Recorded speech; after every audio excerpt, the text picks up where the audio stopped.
तो इस पार्ट की स्टार्ट होती है। हीरा रीला को पुडिंग खिलाता है, जिसके बाद वो उससे पूछता है क्या ये डिलीशियस है। रीला थोड़ी वरीड होती हुई कहती है कि मुझको लग रहा था कि शायद मैं इस बात से रिफ्यूज़ कर दूंगी, और अपने मन ही मन इरादा करती है कि बस एक साल बाद मैं हीरा को बहुत ही ज़्यादा खुशहाल फैमिली दूंगी, जिसमें वो बहुत ही ज़्यादा खुश रहेगा। हीरा सारी की सारी पुडिंग ख़त्म कर देता है। रीला उससे पूछती है क्या तुम्हें ये पुडिंग पसंद आई, क्या तुमने इसको एंजॉय करा। जिस पर हीरा भी हाँ करता है और कहता है कि मुझे ये बहुत ही ज़्यादा पसंद आई है। रीला उससे स्माइल करते हुए कहती है कि हीरा अगर तुम बिजी ना हो तो हम बाहर कुछ देर के लिए वॉक के लिए चल सकते हैं, और सबसे पहले हम जाके झूला झूलेंगे जो कि तुम्हें बहुत ही ज़्यादा पसंद है। जैसे ही झूला झूलने की बात आती है, हीरा के जहन में एक डर से बैठ जाता है और वो कांपते हुए कहता है कि झूला तो असल में मिस मार्शल, जो कि असली मार्शल थी, उसने झूले को तबाह कर दिया था। ये उसकी आंखों को तकलीफ देता है और उसने अपने सर्वेंट से कहा कि उसको डिस्ट्रॉय करवा दिया था। असली मिस मार्शल ने जो भी हीरा को पसंद था, जो कि उसको पसंद थी चीज़ें, वो सारी तबाह कर दी थी ताकि वो हीरा को किसी ना किसी तरह अजियत पहुंचा सके। न जाने क्यों, लेकिन उसको इन कामों में बहुत ही ज़्यादा मज़ा आया करता था। और कई सालों बाद जब हीरा वापस इस पेंशन में विजिट करने आया तो सबसे पहले वो इसी जगह पर खड़ा हुआ था जहाँ पर उसका झूला हुआ करता था, और वो काफ़ी टाइम तक उस झूले की जगह को तकता रहा। बचपन के ख्वाब जल्दी से भरते नहीं हैं, वो कभी डिसअपीयर नहीं हो सकते जल्दी से, उनको टाइम लगता है। और वो ये सोचते हुए उसे कहती है कि मैंने झूले को दोबारा से वापस से रिबिल्ड करवा दिया है, अगर तुम चाहो तो चेक कर सकते हो। जिस पर हीरा हैरानी से कहता है कि रीला खुश होते हुए उसका हाथ थामती है और उसे ले जाने लगती है और कहती है तुम खुद जाकर चेक कर सकते हो। इसके बाद वो बाहर गार्डन में आ जाते हैं। हीरा उस झूले को देखकर बहुत ही ज़्यादा खुश होता है। लैला उससे पूछती है कि आखिर उसको ये कैसा लगा। हीरा बहुत ही ज़्यादा प्यारी से स्माइल देते हुए कहता है कि उसको ये बहुत ज़्यादा पसंद आया है। इसके बाद वो झूले पर बैठकर झूला झूलने लगता है। रीला हीरा से कहती है कि मुझे पता है कि तुम्हारे फादर के डेथ के बाद तुमने बहुत ही ज़्यादा अज़ियतें झेली हैं, तो अब से मैं इस बात का बहुत ही ज़्यादा ख्याल करूँगी कि तुम्हें दोबारा से उस तरह की तकलीफ़ वगैरह को दोबारा एक्सपीरियंस ना करना पड़े, और मैंने ये एज अपॉलजी के तौर पर ये वाला झूला यहाँ लगवाया है। हीरा थोड़ा सा शर्माते हुए रीला से कहता है कि मैं भी आपको एक गिफ्ट देना चाहता हूँ। रीला थोड़ी सी शॉक होते हुए कहती है क्या तुम मुझे गिफ्ट देना चाहते हो। हीरा जल्दबाजी में झूले से उतरता है और कहता है कि हाँ, मैं आपको गिफ्ट देना चाहता हूँ, और वो जल्दबाजी में उतरने के चक्कर में नीचे जोर से गिरता है, जिसकी वजह से उसके एंकल्स पर चोट आ जाती है। रीला भागी भी उसके पास जाती है और उसे पूछती है क्या तुम ठीक हो। हीरा को हालांकि चोट लगी थी, उसके घुटने झिल चुके थे, लेकिन फिर भी वो ये कहता है कि नहीं मैं ठीक हूँ। रीला उसे देखकर कहती है कि जब मैं छोटी थी तो मैं भी अपने दर्द तकलीफों को छुपाने की कोशिश किया करती थी, वो भी इस वजह से कि दूसरे मुझे इस बात पर स्कोल्ड ना करें। तो यही वजह है कि मैं हीरा को बहुत ही ज़्यादा खुश देखना चाहती हूँ, क्योंकि इसके अंदर मुझे मेरा आप नज़र आता है, और यही वजह है कि मैं हीरा को बहुत ही ज़्यादा खुश रखना चाहती हूँ। मैं इसके साथ उस तरह का बर्ताव रखना चाहती हूँ, मैं इसको वो देना चाहती हूँ जो कि मैं अपने फादर से रिसीव करना चाहती थी। और वो अपना हाथ उसकी तरफ बढ़ाती है और गले लगाते हुए उससे कहती है कि तुम्हें भी चीज़ों को छुपाने की बिल्कुल भी ज़रूरत नहीं है, और वो उसे कंसोल करना शुरू कर देती है और उसे कंसोल करते हुए कहती है कि ये कोई भी बुरी बात नहीं है कि तुम तकलीफ में हो, तुम इसे फ्रीली बता सकते हो दूसरों को, और आइंदे के बाद इस बात को तुम तवज्जो से सुनो कि कभी भी तुम्हें तकलीफ या दर्द हो तुम सबसे पहले आके मुझे बताओगे। हीरा उसके सडन एक्शन की वजह से थोड़ा सा कांपने शुरू कर देता है, क्योंकि जो असली मिस मार्शल थी उसने उसके साथ बहुत ही ज़्यादा बुरा रवैया किया था, और वो कभी मिस मार्शल से एक्सपेक्ट नहीं कर सकता था कि वो अचानक से इतनी ज़्यादा अच्छी हो सकती है। रीला कहती है कि मैं इस बात पर पूरी तवज्जो देने की कोशिश करती हूँ कि हीरा हमेशा लव रिसीव करे, वो सारी की सारी अच्छी चीज़ें एक्सपीरियंस करे जिसकी वजह से उसके पुराने घाव भर जाएं। हीरा सामने से अपना रोना बंद करने की कोशिश करता है, वो अपने आंसू अपने अंदर ही छुपाने की कोशिश करता है, जिस पर रीला उसको देखकर कहती है कितना ज़्यादा एडोरेबल लग रहा है। रीला कहती है कि चलो हमें वापस चलना चाहिए, हमें तुम्हारी नी को चेक भी करना है कि ज़्यादा दर्द तो नहीं हुई है। हीरा शर्माते हुए उसे बुलाता है और वो थोड़ा सा घबराते हुए उसे कुछ कहने लगता है। रीला कहती है कि कहो तुम क्या कहना चाहते हो, मैं सब कुछ सुन रही हूँ। वो जल्दी से चीखते हुए उसे कहता है कि मदर क्या मैं आपका हाथ पकड़ के चल सकता हूँ, और वो बहुत ही ज़्यादा हिम्मत जुटाने के बाद ही बोल रहा था। रीला अपने मन ही मन कहती है क्या ये मेरा हाथ पकड़ के चलने की कोशिश कर रहा है, और वो हंसते हुए उसे कहती है कि हीरा ये कोई भी बड़ी बात नहीं है, तुम मेरा हाथ पकड़ के चल सकते हो। हीरा बहुत ही ज़्यादा खुश हो जाता है और वो उसका हाथ पकड़कर जाने लगता है और लैला और हीरा अपने रूम में आ जाते हैं। हीरा बहुत ज़्यादा शर्माते हुए ऑकवर्ड तरीके से उसे कहता है कि ये मैं अब काफ़ी दिनों से अपने रूम में बनाने की कोशिश कर रहा था और मुझे लगता है कि ये आपको बहुत ही ज़्यादा पसंद आएगा। ये इतना ज़्यादा कीमती तो नहीं है। लैला उसे कहती है कि तुम मुझे जो भी दोगे वो मेरे लिए किसी ट्रेजर से कम नहीं होगा। इसके बाद हीरा उसे वो गिफ्ट देता है जो कि एक फ्लावर होता है। हीरा उस फ्लावर को देखकर काफ़ी हैरान होती है और उसे पता चल जाता है कि इन दिनों आखिर हीरा अपने रूम में सीक्रेटली क्या करने की कोशिश कर रहा था। हालांकि उसने ये अभी मुकम्मल नहीं किया था, लेकिन उसने ये गिफ्ट लैला के लिए बनाया था और वो बहुत ही ज़्यादा खुश होते हुए नीचे देखता है और कहता है कि मदर आपके दिए गए गिफ्ट के सामने मेरा गिफ्ट तो कुछ भी नहीं है। आपने मुझे इतनी सारी चीज़ें दी हैं, मैकरोन, चॉकलेट, पुडिंग्स और हालांकि झूला भी। जिसमें रीला और विक्टर दोनों एक दूसरे के आमने सामने बैठे हुए चाय पी रहे होते हैं। लैला विक्टर को एक फॉर्मल कॉन्ट्रैक्ट देती है और कहती है कि तुम इस पर साइन करो। जिसे देखकर विक्टर उसे कहता है कि तुम आते साथ ही कॉन्ट्रैक्ट की बातें करना शुरू कर दी तुमने। लैला जिस पर आंसर करती है क्योंकि ये बहुत ही ज़्यादा इम्पोर्टेंट है। विक्टर अचानक कहता है तो आखिरकार तुमने पी ही लिया, जिस पर रीला थोड़ी सी कंफ्यूज होती है और उसकी तरफ देखने लगती है कि आखिर इसका क्या मतलब है। विक्टर कहता है कि मुझे ये मैटर नहीं करता कि वो चाय कितनी ज़्यादा फेमस है, मैं उसको कभी भी नहीं पीऊँगा, लेकिन एज एक्सपेक्टेड तुमने वो पी ली और ये तुम्हें मीठी चीज़ें शायद पसंद हैं।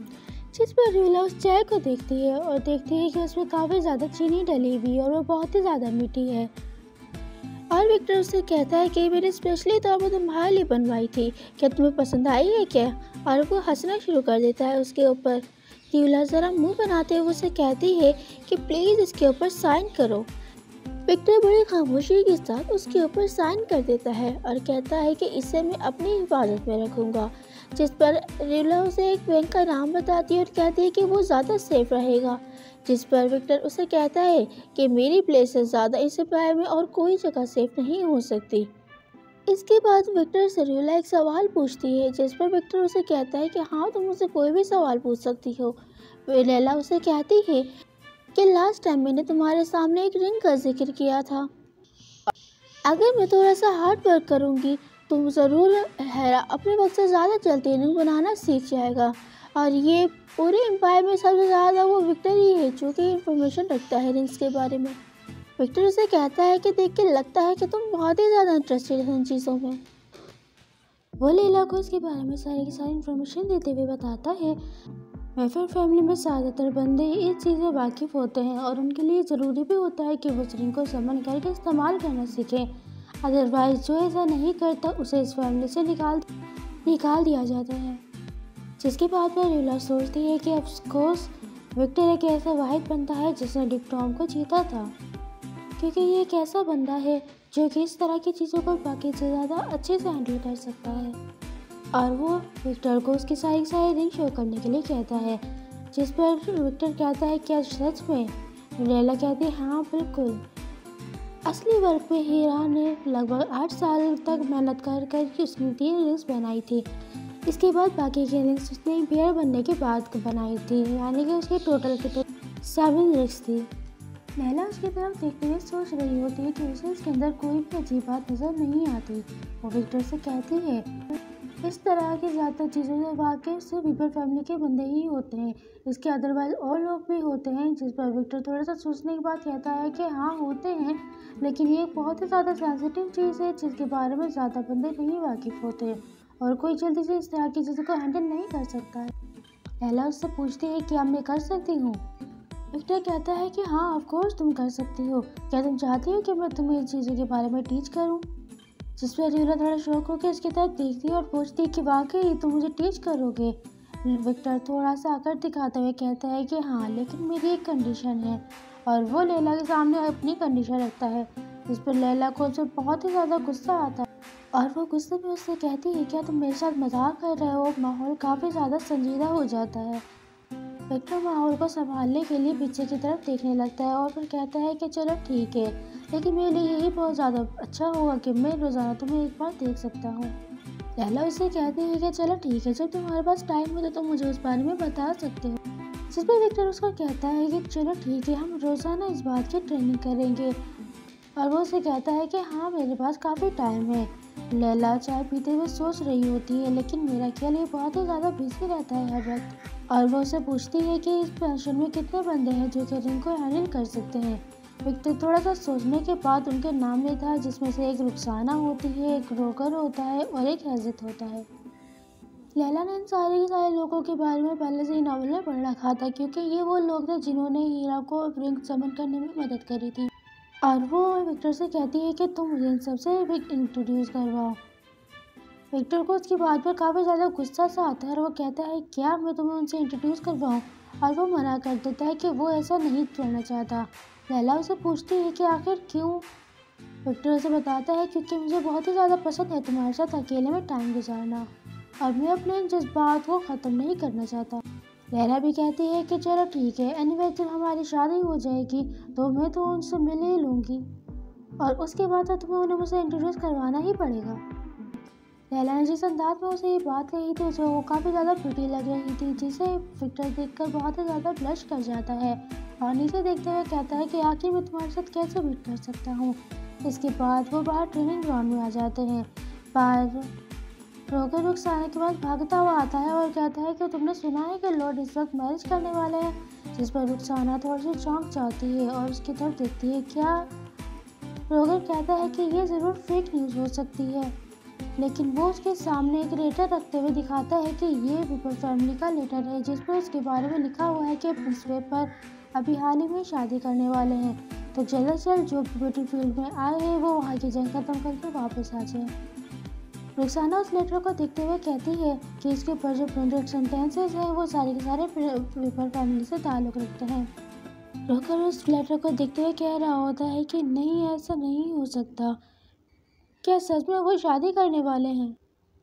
रुखसाना उसे कहती है कि महज किसी मेटाफोर या किसी बिल्डिंग या लाज को बनाने के बराबर होता है। जिस पर रोकर थोड़ा रोता हुआ सा उसे कहता है कि वाकई में ऐसे है, लेकिन अचानक वो अपने चेहरे के भाव बदल लेता है और रुखसाना से कहता है, लेकिन लॉर्ड किसी भी लेडी से इस वक्त मोहब्बत वगैरह नहीं कर सकते। यह विक्टर लैला को लेकर बाहर ट्रेनिंग ग्राउंड में आ जाता है ताकि वो रोगर, रुखसाना और हैज़त से लैला को इंट्रोड्यूस करवा सके।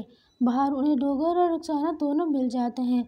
वो उन्हें उनसे इंट्रोड्यूस करवाने ही लगता है, लेकिन वो दोनों उसको देखकर बहुत ही ज़्यादा शॉक हो जाते हैं, जैसे उनके ऊपर बिजली गिर गई हो, और वो हैरान हुए जा रहे होते हैं। जिसमें रोकर उसे देख कर कह रहा होता है, मैं तो ख्वाब ही देख रहा हूँ शायद, क्योंकि वो हंस रहा था और उन्होंने कभी उन्हें हंसते हुए नहीं देखा था।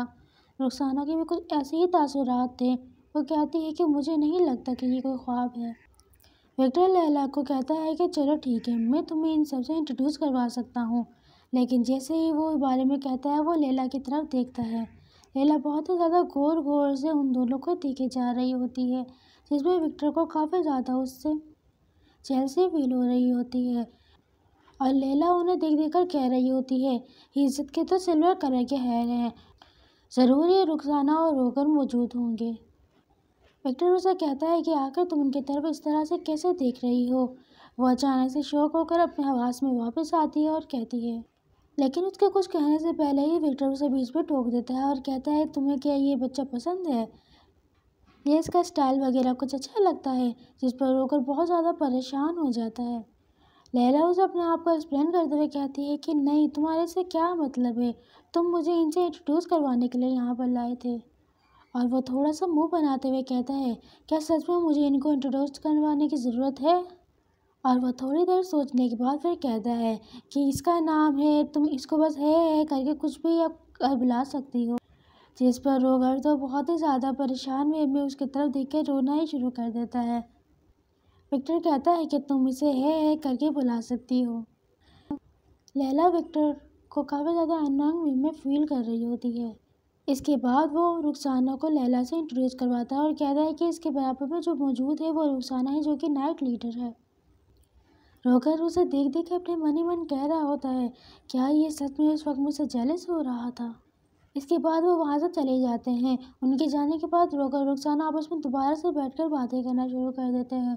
रोगर रुखसाना से कहता है कि मुझे लगता है कि हमारे लॉर्ड को ज़रूर कुछ हो गया है। रुखसाना उसे कहती है कि तुम्हारा क्या मतलब है कि लॉर्ड को कुछ हो गया है, और तुम्हें क्या लगता है कि आखिर उनके साथ क्या हो सकता है? वेल, आखिर मैं उन्हें 10 साल से स्कॉट कर रही हूँ, उन्हें असिस्ट कर रही हूँ, और अभी तक मैं ये नहीं जानती हूँ कि आखिर मेरे लॉर्ड के स्कॉट के कौन कौन से बंदे मौजूद हैं। जिस पर रोगर उसे थोड़ा सा तंग करने के इसमें कहता है कि हाँ, और इतने सालों बाद अब तक तुम सिर्फ एक ही रिंग बना सकी हो। जिस पर रुखसाना को उस पर बहुत ही ज़्यादा गुस्सा आता है और वो गुस्से में उसका गिरबान पकड़ते हुए कहती है, क्या मुझे इस वक्त कोई तस्वीर बनाने की ज़रूरत पड़ेगी क्या? और वो काफ़ी ज़्यादा गुस्से में होती है और काफ़ी कड़ी-खोटी उसको सुना देती है। रोगर उससे माफ़ी मांगने लगता है। फिर रुखसाना पीछे होते हुए कहती है कि अपने अल्फाज पर गौर किया करो कि आखिर तुम क्या बोलने की कोशिश कर रहे हो। इसके बाद वो थोड़ा सा घबराते हुए कहता है कि इस जगह पर किसी भी शेडो के कोई भी ट्रेस मौजूद नहीं है। रुखसाना किसी चीज़ को ज़ोर से मुक्का मारते हुए कहती है कि डैम इट, क्या तुम इस वक्त फूल बनने की कोशिश कर रहे हो? रोगर कहता है कि एब्सोल्युटली नॉट, मैं तो इस तरह बिल्कुल भी करने की कोशिश नहीं कर रहा। और अभी वो इस बारे में बात कर ही रहे होते कि पीछे से हिज़्ज़त भी आ जाता है। रुखसाना हिज़्ज़त के पास खड़ी होती हुई कहती है, क्या तुम देख सकते हो कि मैं अभी हाल ही से वापस आई हूँ और मेरे पास कोई भी हार्वेस्ट मौजूद नहीं है। हिज़्ज़त उन दोनों को बहुत ज़्यादा अजीब निगाहों से देख रहा था और उन्हें उनकी बातें कुछ भी समझ नहीं आ रही होती। वो बस खामोशी से उस जगह खड़ा होता है। इसके बाद सीन शिफ्ट होता है। लैला उस पार्टी में आ गई थी। इसके बाद सीन थोड़ा सा पास में जाता है और हमें लैला दिखाई जाती है, जो कि वहाँ पर जितने भी फैमिली मेम्बर्स आने वाले थे दूसरी फैमिलीज से, उन सारे के बारे में इंफॉर्मेशन निकाल कर पढ़ रही होती है, जिनको वो नहीं जानती थी, ताकि उसे आसानी हो सके। ना कि वो उनके बारे में इंफॉर्मेशन पढ़ रही होती है, बल्कि उस मैंशन में जितने भी पुराने कार्ड्स वगैरह मौजूद होते हैं वो उन सबको भी निकाल निकाल कर पढ़ रही होती है। जिस पर उन्हें उसे एक बहुत ही ज़्यादा अजीब सा कार्ड मिलता है कि उस इंसान से शादी मत करो, और वो कार्ड उसे बहुत ही ज़्यादा स्ट्रेंथ सा फील हो रहा था। वो उस कार्ड को देख देख कर सोच रही होती कि आखिर ये कार्ड किसका हो सकता है। वो कोई एनोनिमस कार्ड था जो कि किसी फैन का लग रहा था जिसने उसे भेजा था, और अभी वो इस बारे में सोच रही होती है कि पीछे से उसे कोई लैला विस्काउंट के नाम से बुलाता है और सामने से एक ब्लू कलर की हेयर वाली एक फैन लेकर उसकी तरफ आ रही होती है। लैला उससे कहती है कि लेडी काउंट नेफली, मुझे आपसे मिलकर बहुत ही ज़्यादा खुशी हुई। नेफली उसे कहती है कि प्लीज़ मुझे एदित बुलाएं, लेकिन हम इसे नेफली ही बुलाएंगे। लैला उससे बात करते हुए सोच रही होती है कि लगता है कि नेफली सोशल वर्ल्ड में काफ़ी ज़्यादा फेमस किस्म के इंसान है, हर कोई उसे जानता है। नेफली उसे कहती है कि अगर आपको बुरा ना लगे या रूड ना लगे तो मैं आपसे एक क्वेश्चन पूछना चाहती हूँ। लैला उसे कहती है कि जो भी आप पूछना चाहें। नेफली उसे कहती है कि अभी हाल ही में मुझे अभी एक नया रूमर सुनने को मिला है, और वो रूमर ये है कि आप दोबारा से शादी कर रही हो। उसके उस सवाल को सुनकर लैला अपने मन ही मन कहती है, जैसे कि मैंने एक्सपेक्ट किया था कि यहाँ पर मुझे ये सवाल किया जाएगा। लैला उसे कहती है कि हाँ, आपने ये रूमर बिल्कुल सही सुना है, मैं दोबारा से शादी करने जा रही हूँ। उसकी इस बात को सुनकर पीछे से कुछ खवातीन जो कि आपस में बात कर रही होती हैं कि आखिर कितना अरसा हो गया मुझे और तुम्हें सेपरेट हुए हुए। अचानक उनके उस बात पर बात शिफ्ट हो जाती है और वो बहुत ही ज़्यादा ताज्जुब से उसकी तरफ देखने लगती हैं, जैसे कि लैला ने न जाने ऐसी क्या बात करती हो। और लैला अपने आप को उस वर्ल्ड में, सोशल वर्ल्ड में बहुत ही ज़्यादा तनतना फील कर रही होती है, और वो सोचती है कि मुझे इस अगली वर्ल्ड में ज़रूर सर्वाइव करना होगा, मुझे यहाँ पर यहाँ के लोगों से जान पहचान करनी होगी। लैला उसे कहती है कि मुझे लगता है कि लेडी का ड्यूक हर्बर्ट की फैमिली से बहुत ही ज़्यादा करीबी रिलेशनशिप है, इस वजह से आपने ये रूमर इतनी जल्दी सुन लिया है। नेफ्ली कहती है क्या ड्यूक हर्बर्ट, और वो उस बात पर खामोश हो जाती है क्योंकि उसे कोई अल्फाज नहीं मिल रहे होते और वो अपने मन ही मन कह रही होती है कि नहीं, ऐसा नहीं हो सकता। इसका मतलब कि ड्यूक हर्बर्ट से शादी करने वाली है। जैसे ही वो ये कहती है कि उसके बारे में लोग बातें करना शुरू कर देते हैं। क्या ये वही ड्यूक है जिसने प्रिंसेस का प्रपोजल रिजेक्ट कर दिया था? और उसके बारे में अजीब वगैरह बातें करना शुरू कर देते हैं। उनकी इस तरह की बातों को सुनकर नेफ्ली उन्हें खामोश करते हुए कहती है कि मैं आपको इस वक्त किसी भी तरह की चीज़ों में इंटरफेयर करने नहीं दे सकती और आप ज़रा यहाँ पर खामोश रह जाइए। नेफ्ली लैला से कहती है कि मैं कुछ ज़्यादा सरप्राइज नहीं हुई हूँ इस बात पर, क्योंकि आपके पास बहुत ज़्यादा चार्म है कि आप ड्यूक वेफर को अपनी तरफ तवज्जो कर सकती हो और उन्हें मजबूर कर सकती हो कि वो आपकी तरफ अट्रैक्ट हो सके। और वो उसकी तरफ बहुत ही ज़्यादा फ्रेंडली हो रही थी। लैला उसको इस तरह देखकर कहती है कि असली ओरिजिनल में भी इसी तरह ही हो सकती है। उसके बारे में अभी भी लोग आपस में बातें कर रहे होते हैं। लैला उससे कहती है कि आपने मुझे कॉम्प्लीमेंट किया इसलिए आपका बहुत बहुत शुक्रिया। इसके बाद वो उससे वहाँ पर एक्सक्यूज़ करके वहाँ से चली जाती है और वह सोच रही होती है कि यहाँ पर बहुत ज़्यादा स्ट्रेन सा फील हो रहा है। मेरे लिए इसीलिए बेहतर होगा कि अगर कोई मेरे पास ना ही आए तो कब मेरे लिए बेहतर है। इसके बाद वो पूरी पार्टी में एक जगह खामोशी से खड़ी होती है और सुकून का सांस ले रही होती है। इतने में एक बंदा उसे अपनी तरफ अट्रैक्ट करता है। उस पर्सन के रेड कलर के हेयर थे और वो काफ़ी ज़्यादा कंफ्यूज वे में इधर उधर देख रहा होता है। लैला उसे गौर से देखती है और उसके कोट पर एक ब्रोच पहना हुआ नजर आता है और लैला उसको देखकर कहती है कि ये ब्लैक फैमिली से ताल्लुक़ रखता है शायद। और वो उसकी तरफ देखते हुए कहती है कि हो सकता है ये बैरून ड्यूक ब्लैक हो। और वो ज़्यादा सरप्राइज नहीं थी क्योंकि उसने ये सब ओरिजिनल वर्क में बिल्कुल भी नहीं देखा था। वो सब वर्क में बिल्कुल भी अपेयर नहीं हुआ था, लेकिन वो इसे काफ़ी ज़्यादा फेमिलियर सा लग रहा था। लैला उसे इतनी ज़्यादा देर से घूर रही थी। इतने में उस पर्सन के ध्यान में लैला की तरफ जाता है और उन दोनों की नज़रें मिलती हैं और वो पर्सन लैला की तरफ आने लगता है। वो पर्सन जैसे जैसे लैला के पास आ रहा था, लैला सोच रही थी कि मुझे लगता है कि बैरून ब्लैक लैला के लिए ज़रूर कुछ स्ट्रेंज होगा। वो लैला को नहीं जानता होगा। वो उसके पास आता है और उसे ग्रीट करता है और उससे पूछता है क्या हम एक दूसरे को जानते हैं। उसके करीब आते ही थोड़ा सा कंफ्यूज हो जाती है और थोड़ा डरने लगती है, लेकिन फिर वो सोचती है कि आखिर मुझे इस सिचुएशन पे क्या करना चाहिए। वो अपने आप को थोड़ा सा काम करती है और कहती है कि ज़रूर लैला इस बंदे से कभी भी नहीं मिल पाई होगी। और वो ज़रा लैला के सेल्फ में आते हुए कहती है कि आप और मैं इम्पॉसिबल, मैं आपसे पहले कभी भी नहीं मिली हूँ। वो पर्सन लैला से कहता है क्या मतलब है आपका कि इम्पॉसिबल। इसके बाद वो लैला से माफ़ी मांगते हुए वहाँ से चला जाता है। उसके वहाँ से जाते हुए लैला उसको देख रही होती है और सोच रही होती है ये पर्सन मुझे बहुत ज़्यादा फेमिलियर सा फील हो रहा था। और वो ज़रा उसको गौर से देखते हुए कहती है कि हो सकता है शायद इस वजह से क्योंकि ये काफ़ी हद तक मेरे फादर जैसा दिखता था। और वो उसको देखकर सोच ही रही होती है कि पीछे से उसका कोई हाथ पकड़ता है। वो थोड़ा सा चौंक जाती है, लेकिन वो और कोई नहीं बल्कि वो ड्यूक था जिसने उसका हाथ पकड़ा था। वो उसके हाथ को पकड़ता है और उस पर बोसा देता है। लैला उससे कहती है कि आखिर तुम ये किस तरह की हरकतें पब्लिक में करने की कोशिश कर रहे हो। विक्टर उसे कहता है कि मैं तुम्हें बहुत ही ज़्यादा मिस कर रहा था। लैला उसे कहती है कि हमें मिले हुए बहुत ज़्यादा दिन नहीं हुए, अभी हम हाल ही में ही मिले हैं। और वो सोचती है कि कल ही तो इसने मुझे रुखसाना रोकर से इंट्रोड्यूस करवाया था। विक्टर उसके साथ थोड़ा सा फ्लर्ट करते हुए कहता है कि मुझे देखकर ऐसा लग रहा है जैसे बहुत ही ज़्यादा तवील अरसा हो गया है। इसके बाद वो उसका हाथ पकड़ता है। लैला उसकी हरकतों से काफ़ी ज़्यादा स्ट्रेंथ फील कर रही होती है और सोचती है क्या अभी इस वक्त मेरा हाथ पकड़ रहा है। लेकिन वो इस बात पे थोड़ा सा मुतमईन भी लग रही थी क्योंकि वो कॉर्नर में खड़ी हुई थी और जगह पर कोई भी उसे नोटिस नहीं कर रहा था। लेकिन ये इसकी गलत फहमी थी, हर कोई उन दोनों को ही नोटिस कर रहा था। जिस पर लैला काफ़ी ज़्यादा घबरा जाती है और उसे कहती है कि हर कोई हमें देख रहा है। विक्टर अपना प्रिटी फेस इसके सामने लाते हुए कहता है क्या ये चीज़ मैटर करती है, वैसे भी मैं तुम्हारा ही हूँ। उन दोनों को इस तरह लवी ढवी होता देख पूरी की पूरी महफिल उनकी तरफ ही मुतवज्जो हुई हुई होती है। रोकर और रुखसाना उन्हें देखकर बहुत ही ज़्यादा शौक हो जाते हैं और वो उनकी तरफ देखकर उन्हें यकीन नहीं आ रहा होता। लैला भी विक्टर की तरफ बहुत ही ज़्यादा स्ट्रेंज नज़र से देख रही होती है और वो विक्टर से अपना हाथ छुड़ाते हुए कहती है कि इस वक्त बहुत सारे लोग हमें देख रहे हैं, तो हमारे लिए यही बेहतर होगा कि हम कहीं और जाके बात करें। वो फिर अपने हल्के हल्के धीमे धीमे अल्फाज में उसे एक बहुत अजीब सा जुमला कहता है, जिसका मतलब लैला बिल्कुल भी नहीं समझ पाती और उसे कहती है कि आखिर तुम्हें किस तरह की नॉनसेंस बातें करने की कोशिश कर रहे हो। इसके बाद दोबारा से इसकी नज़र उसे रेड कलर की बाल वाले पर्सन के ऊपर जाती है जो कि उसे देख रहा था।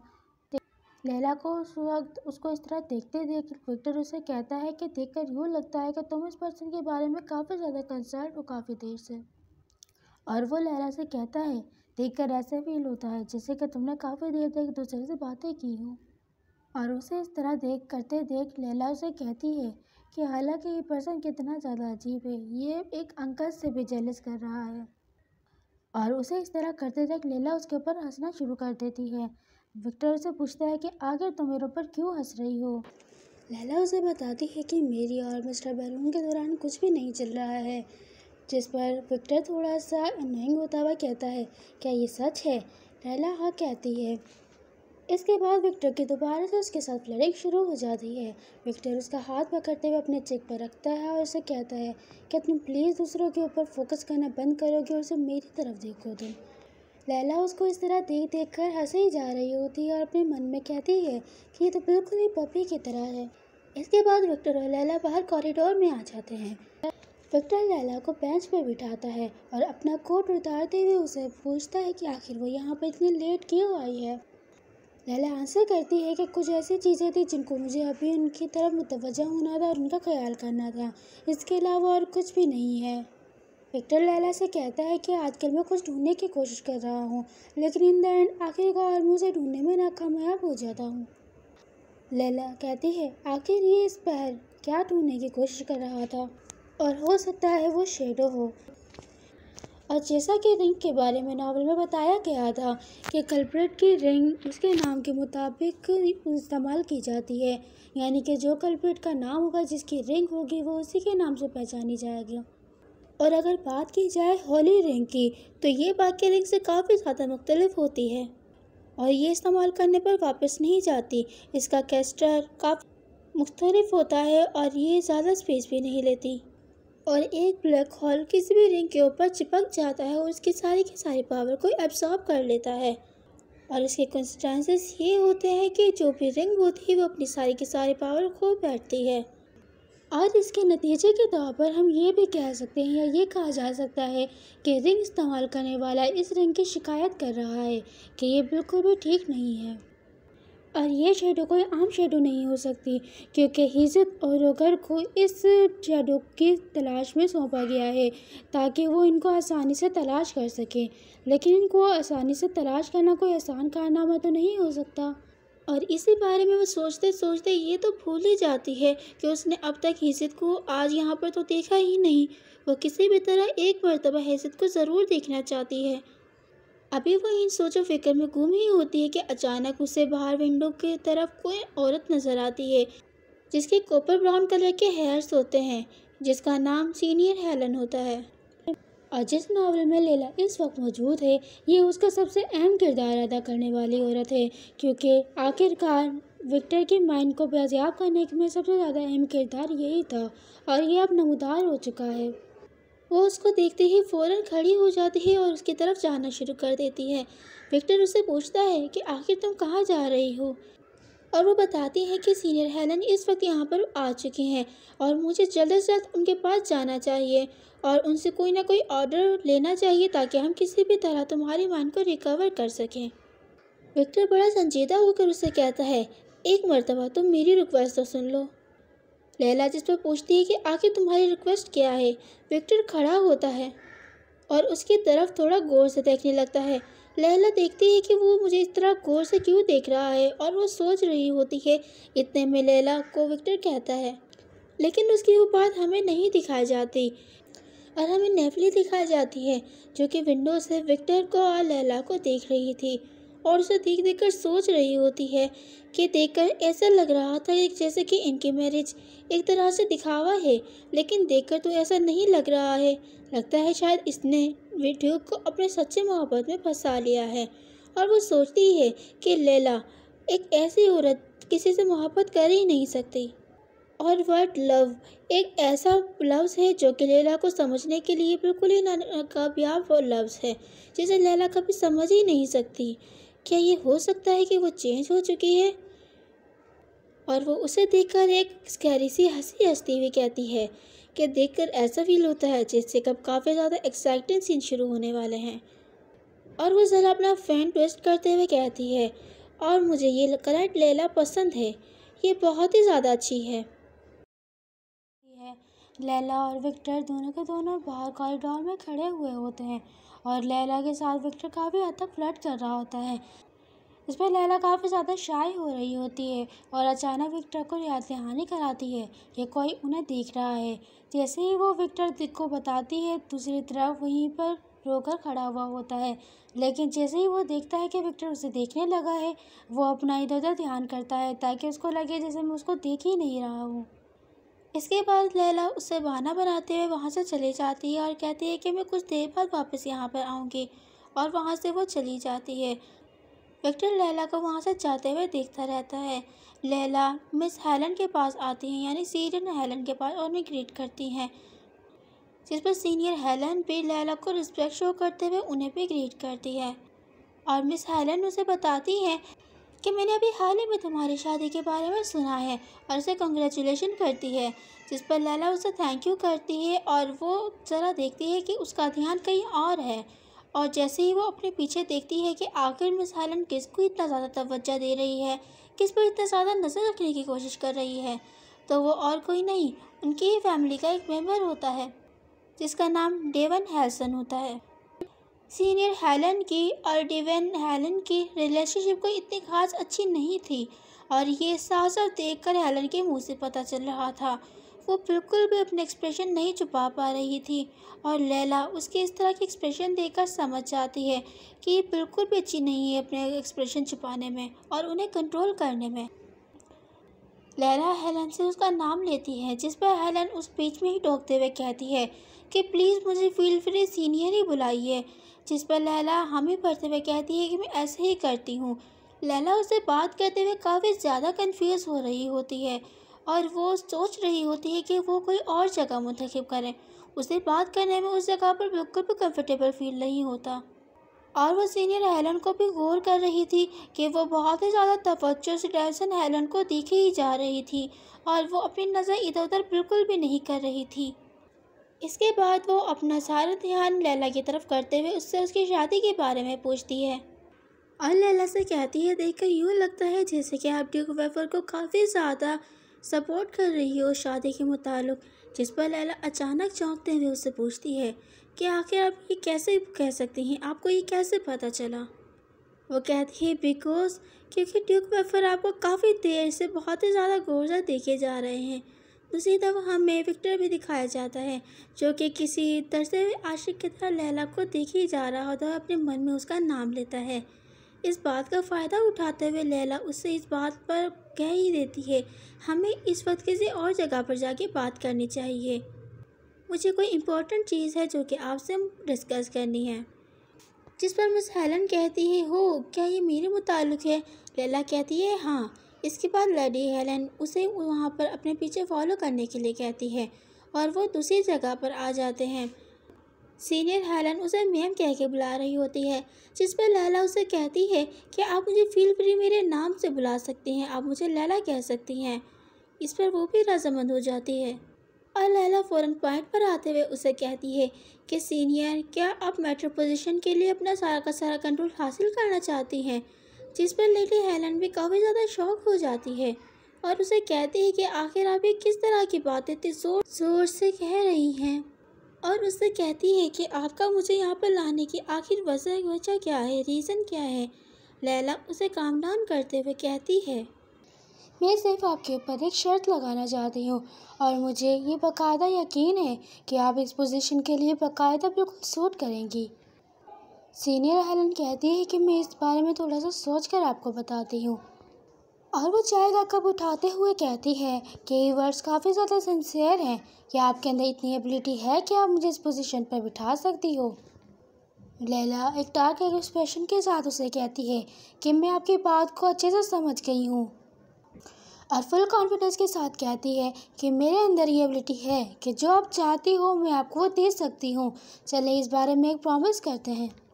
उसके इस तरह के एक्शन पर पहले तो हेलन काफ़ी ज़्यादा शॉक हो जाती है, और फिर वो उसकी बात पर थोड़ा थोड़ा यकीन करने लगती है और कहती है कि ठीक है, मैं एक मर्तबा तुम पर एतबार करके देख लेती हूँ।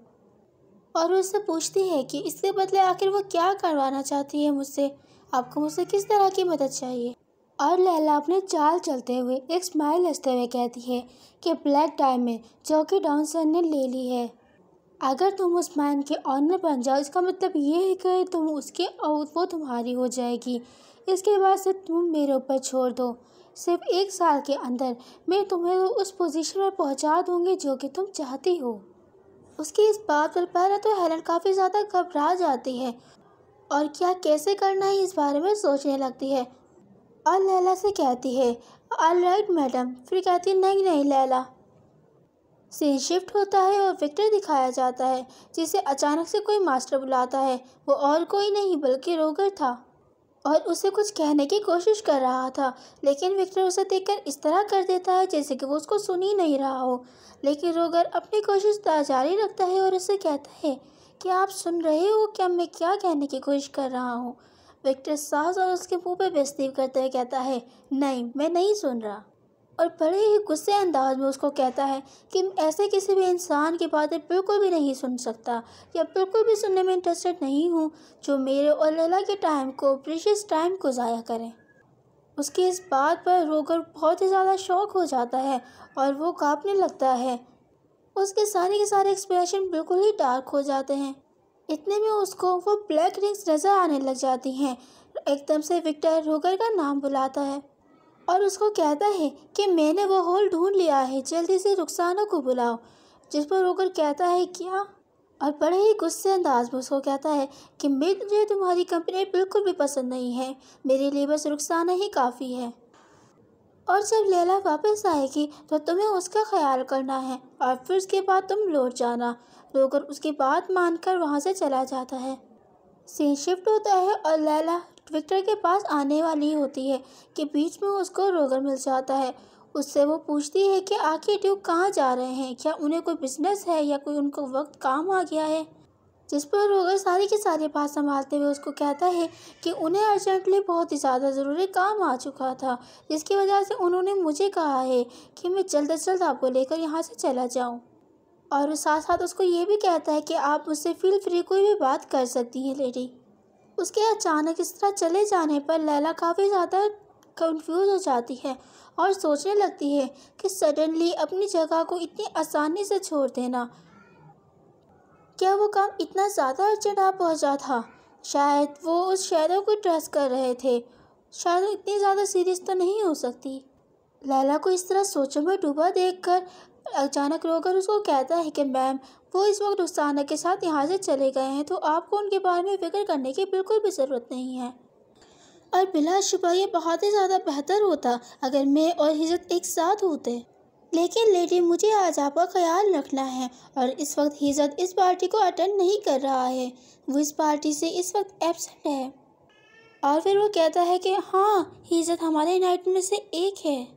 लैला उसको कहती है कि लेकिन मैंने नाइट्स की जगह पर मैंने हिजत नाम के किसी भी नाइट से नहीं मिली हूँ। जिस पर रोगर उसे बताता है कि हाँ वो उस वक्त बिजनेस ट्रिप पर मौजूद था, और अपने मन ही मन सोचती है कि हीरा के बाद इस नावल में ये दूसरा किरदार था जो कि मुझे बहुत ही ज़्यादा पसंद था, और अगर आज मैं इससे नहीं मिले तो ये मेरे लिए बहुत ही ज़्यादा अफसोसनाक होगा, और अगर मैं उसे यहाँ पर इस वक्त मिल ली।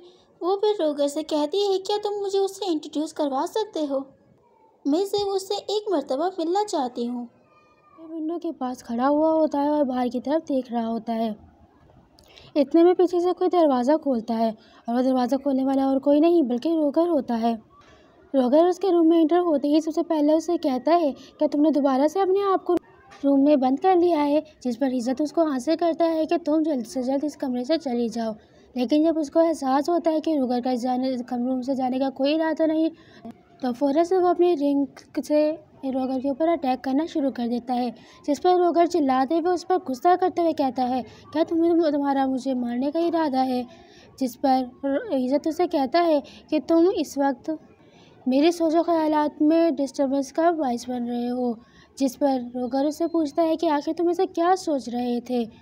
इज़्ज़त कहता है कि ये तुम्हारे जानने की ज़रूरत नहीं है। रोगर भी उसे ताना मारते हुए कहता है, तो क्या तुम अपने आप को कमरे के अंदर बंद कर कर अपने एक्शंस के बारे में सोच रहे हो? जिस पर इज़्ज़त भी उसको गुस्से में ही रिप्लाई करता है कि नहीं, मैं इन चीज़ों को गौर से सोच रहा था कि आखिर मैंने क्या मिस कर दिया है। रोगर उसकी बात को अलग थलग रखते हुए उससे कहता है कि चलो ठीक है, कोई बात नहीं, मैं तुम्हारे लिए यहाँ पर कुछ लेके आया हूँ। जिस पर इज़्ज़त गुस्से में उसके ऊपर अटैक करते हुए कहता है कि ये तुम्हारे जॉब का हिस्सा नहीं है जो कि तुम मेरे लिए कुछ लेके आ सको, और वो अपने रिंग्स के ज़रिए उसको बाहर पुश करने की कोशिश करता है। रोगर भी उससे घबराते हुए उन रिंग्स को देखते हुए कहता है कि मुझे बाहर धकेलने की कोशिश तो मत करो। रोगर की अचानक इस ट्रांस प्रेजेंस से इज़्ज़त उससे पूछता है कि आगे तुम्हारा यहाँ पर आने का मकसद। रोगर उससे चिढ़ते हुए कहता है, क्या मैंने तुमसे नहीं कहा था कि ये सरप्राइज़ है? पीछे से लैला निकल के आती है और उसे पूछती है कि क्या तुम ही इज़्ज़त हो, और अपने मन में उसको देखते हुए उसकी तारीफ़ करते हुए कहती है, वाह, रियली में ये सच में इज़्ज़त ही है। ओरिजिनल वर्क में वो इज़्ज़त ही था जिसने हीरा को मेंटोर किया था, और वो उसकी अपनी मनी मन तारीफ़ें करने लगती है। इज़्ज़त डायरेक्टली उससे पूछता है कि आखिर तुम्हारा यहाँ पर आने का रीज़न क्या है? रोगर उसे चिढ़ते हुए कहता है कि इज़्ज़त, तुम इस लड़की के साथ ज़्यादा मैच करने की कोशिश मत करना। अगर तुमने ऐसी कोशिश करी तो तुम्हारा फ्यूचर बिल्कुल भी आसान नहीं गुजरने वाला। लैला भी पीछे से खड़ी हुई अपने मनी मन हंस रही होती है और उसकी तरफ बढ़ते हुए उसे कहती है कि मुझे आपसे मिलकर बहुत ही ज़्यादा खुशी हुई, और वो अपने आप को इज़्ज़त से इंट्रोड्यूस करवाती है कि उसका नाम लैला है और वो अभी हाल ही में ही उसके मास्टर से शादी करने वाली है। इज़्ज़त भी उससे मिलकर बहुत ज़्यादा खुश होता है और उससे हैंडशेक करता है, और फ़ौरन ही वो पीछे से रोगर से पूछता है कि हिज एक्सलेंसी अब तक वापस नहीं आए हैं, कि वो पार्टी के दौरान ही रुखसानों को लेकर उस शैडो के पीछे चले गए थे। और जैसे ही रोगर उसे कहता है कि तुम्हारे लिए एक सेपरेट मिशन है, रोगर को उसे चिढ़ उठने लगती है और उसे काफ़ी गुस्सा आता है। लेकिन फिर भी वो अपने गुस्से को शांत करते हुए उससे पूछता है कि आप मुझसे बात करने की कोशिश कर रहे हो? इज़्ज़त इतराते हुए कहता है, तो वो मिशन है कि कुछ देर के लिए लेडी लैला के साथ तुम्हें बाहर चहलकदमी करनी है। इसके बाद इज़्ज़त वहाँ से चला जाता है और कुछ देर बाद आता है रेडी शेडी होकर, और वो आते ही सबसे पहले लैला से माफ़ी मांगते हुए कहता है कि क्योंकि उसने उसे काफ़ी देर से वेट करवाया है। जिस पर लैला उसे कहती है कि नहीं, अभी इतना ज़्यादा टाइम नहीं लगा है आपको तैयार होने में। लैला उसको देखकर कह रही होती है कि यह भी हाल ही में अपना यूनिफॉर्म पहन के आया है। रोगर काफ़ी ज़्यादा डरा हुआ था कि इज़्ज़त अपने ऊपर ये इल्ज़ाम ले लेगा कि उसने इस मिशन को फेल कर दिया है। पीछे से रोगर अपना मुंह पकड़ के पीछे से घबराए हुए खड़ा होता है। लैला अभी भी ये सोच रही होती है कि उसके पास अभी एक चांस है कि वो कुछ देर के लिए इज़्ज़त के साथ बाहर चहलकदमी करे और अपना जितना भी उसका जो काम करना चाहती है वो कंप्लीट कर सके, क्योंकि उसके हिसाब से इज़्ज़त वाकई में बिल्कुल वैसा ही था जैसे कि ओरिजिनल वर्क में बताया गया है। इसके बाद सीन शिफ्ट होता है और लैला और इज़्ज़त दोनों के दोनों बाहर आ जाते हैं चहलकदमी करने के लिए। लैला अपने मन सोच रही होती है कि आखिर उसे इज़्ज़त से क्या बात करनी चाहिए। क्या इज़्ज़त इस वक्त ऑकवर्ड लग रहा है काफ़ी ज़्यादा, और वह इस तरह के काफ़ी ख्याल झटक कर एक सवाल करती है उससे कि लिसियस यानी कि विक्टर हाल में बहुत ज़्यादा बिजी रह रहा है। इज़्ज़त उसे बताता है कि हाँ, वो बाकी नाइट से काफ़ी ज़्यादा बिजी रहता है। लैला पूछती है कि आखिर वो ऐसा क्या करते हैं। इज़्ज़त आंसर करता है कि उनका ये मिशन है कि वो एक ब्लैक कलर के मैजिक स्टोन जो कि विपर फैमिली का है उसे ऑन करें। लैला चौंकते हुए उसे पूछती है कि ब्लैक स्टोन इतना ज़्यादा वैल्यूबल होता है। इज़्ज़त लैला को कहता है कि कार में मौजूद ज़्यादातर पत्थर कोयले के टुकड़े ही हैं सिर्फ। हालांकि मैजिक स्टोन में कंपैटिबिलिटी होती है कि वो रिंग्स के साथ मर्ज हो सके, और फिर बराह रास्त यानी सामने की तरफ से हम उसको यानी कि छोटा होगा। और अगर हम आसान ज़बान में कहें कि अगर हम शॉर्टकट के तौर पर इस्तेमाल किया जाए तो उस पर टाइम भी बहुत ज़्यादा लगता है और मनी भी बहुत ज़्यादा लगती है, और उसको डिस्पोज करने में बहुत ज़्यादा मुश्किल तय आती है। उसकी इस तरह की बातों को सुनकर लैला का समझ आती है कि एक मैजिक माइंड स्टोन को हैंडल करना बहुत ही ज़्यादा मुश्किल होता है। लेकिन कोई ना कोई ऐसा तरीका तो होगा जो कि इसे इस्तेमाल करने में काफ़ी ज़्यादा इफेक्टिवली हो सकता है। और वो ये कहकर अपने मन ही मन सोच रही होती है और खुश भी हो रही होती है, जिसके ये तासुरात देखकर इज़्ज़त उसे कहता है कि देखकर ऐसा लगता है कि अभी हाल ही में कुछ अच्छा होने वाला है। लैला उसे कहती है कि हाँ, मैं अभी हाल ही में विक्टर को एक बहुत ही ज़्यादा अच्छा सा गिफ्ट देने वाली हूँ। उसकी इस बात पर इज़्ज़त अचानक से खामोश हो जाता है और फिर ब्लश करना शुरू कर देता है। लैला उसे अचानक ब्लश करता देख उससे पूछती है कि आखिर क्या हुआ। इज़्ज़त उससे मना कर देता है कि ऐसी कोई भी बात नहीं है और कहता है कि अभी मैं कुछ सोच रहा था, मुझे उस तरह के ख्यालात आए जिसकी वजह से मैं थोड़ा सा ब्लश हो गया। लैला उसकी फिक्र करते हुए उसे कहती है कि देखकर लगता है कि शायद आपके काफ़ी ज़्यादा थक चुके हो, क्योंकि हम काफ़ी देर से चहलकदमी कर रहे हैं। जिस पर इज़्ज़त कहता है कि कोई बात नहीं, मैं बिल्कुल ठीक हूँ। इसके बाद काफ़ी दिन गुजर जाते हैं। हमें मिस्टर मार्शल की मदर दिखाई जाती है, यानी लैला की mother in law, previous mother in law. वो आते ही बड़े रौब से बैठते हुए लैला से कहती है कि तुम मेरे बेटे की विल लेके आई थी, मुझे वो हैंड ओवर करो। और अपने मन ही मन सोच रही होती वो ज़रूर इस वक्त ब्लफिंग कर रही होगी। लैला उसके सामने लाके वो विल रख भी देती है। एकदम से वो लेडी गुस्से में वो पेपर उठाते हुए उस पर गुस्सा करने लगती है और कहती है कि ये नहीं, और उस पर चिल्लाते हुए कहती है कि तुमने हमारी फैमिली को ना कि इंट्रूड करने की कोशिश की है, बल्कि अब तुम हमारा पूरा का पूरा स्टेट हासिल करने की कोशिश कर रही हो।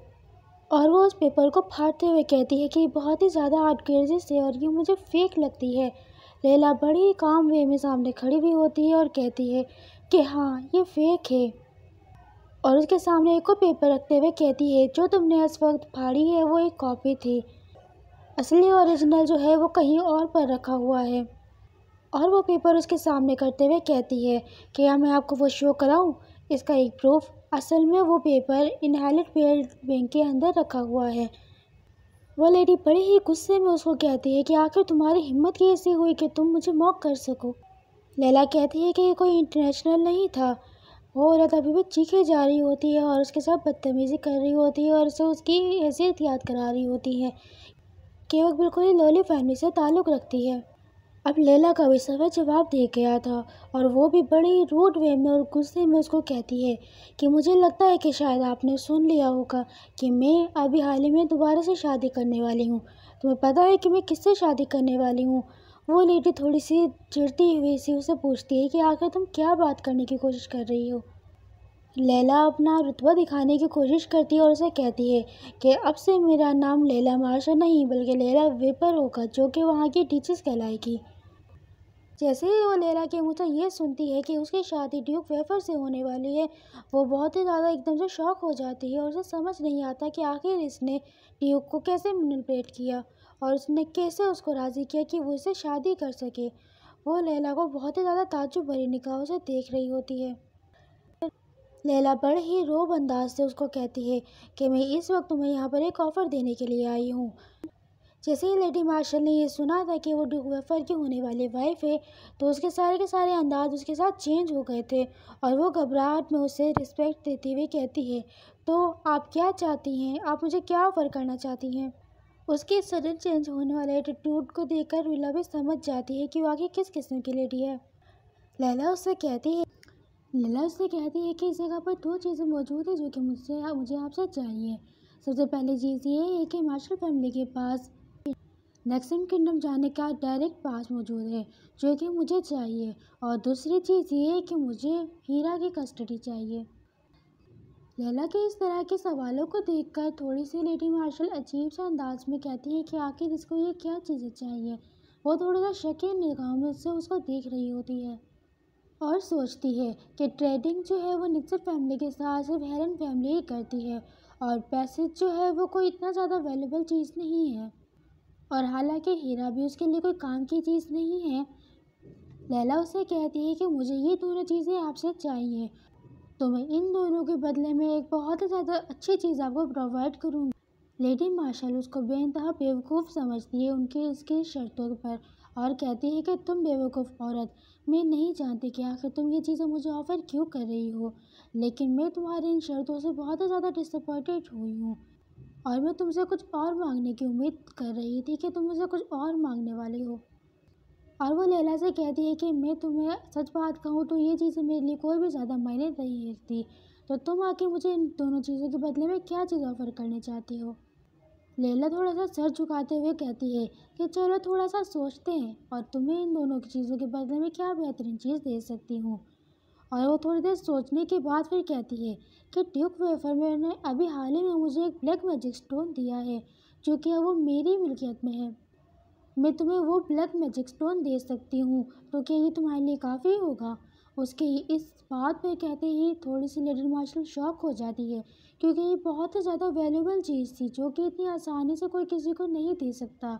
लेकिन लैला ने उसको इतनी आसानी से ये दोनों चीज़ों के बदले में दे दी, जो कि उसके लिए कोई ज़्यादा काम की चीज़ तो नहीं थी।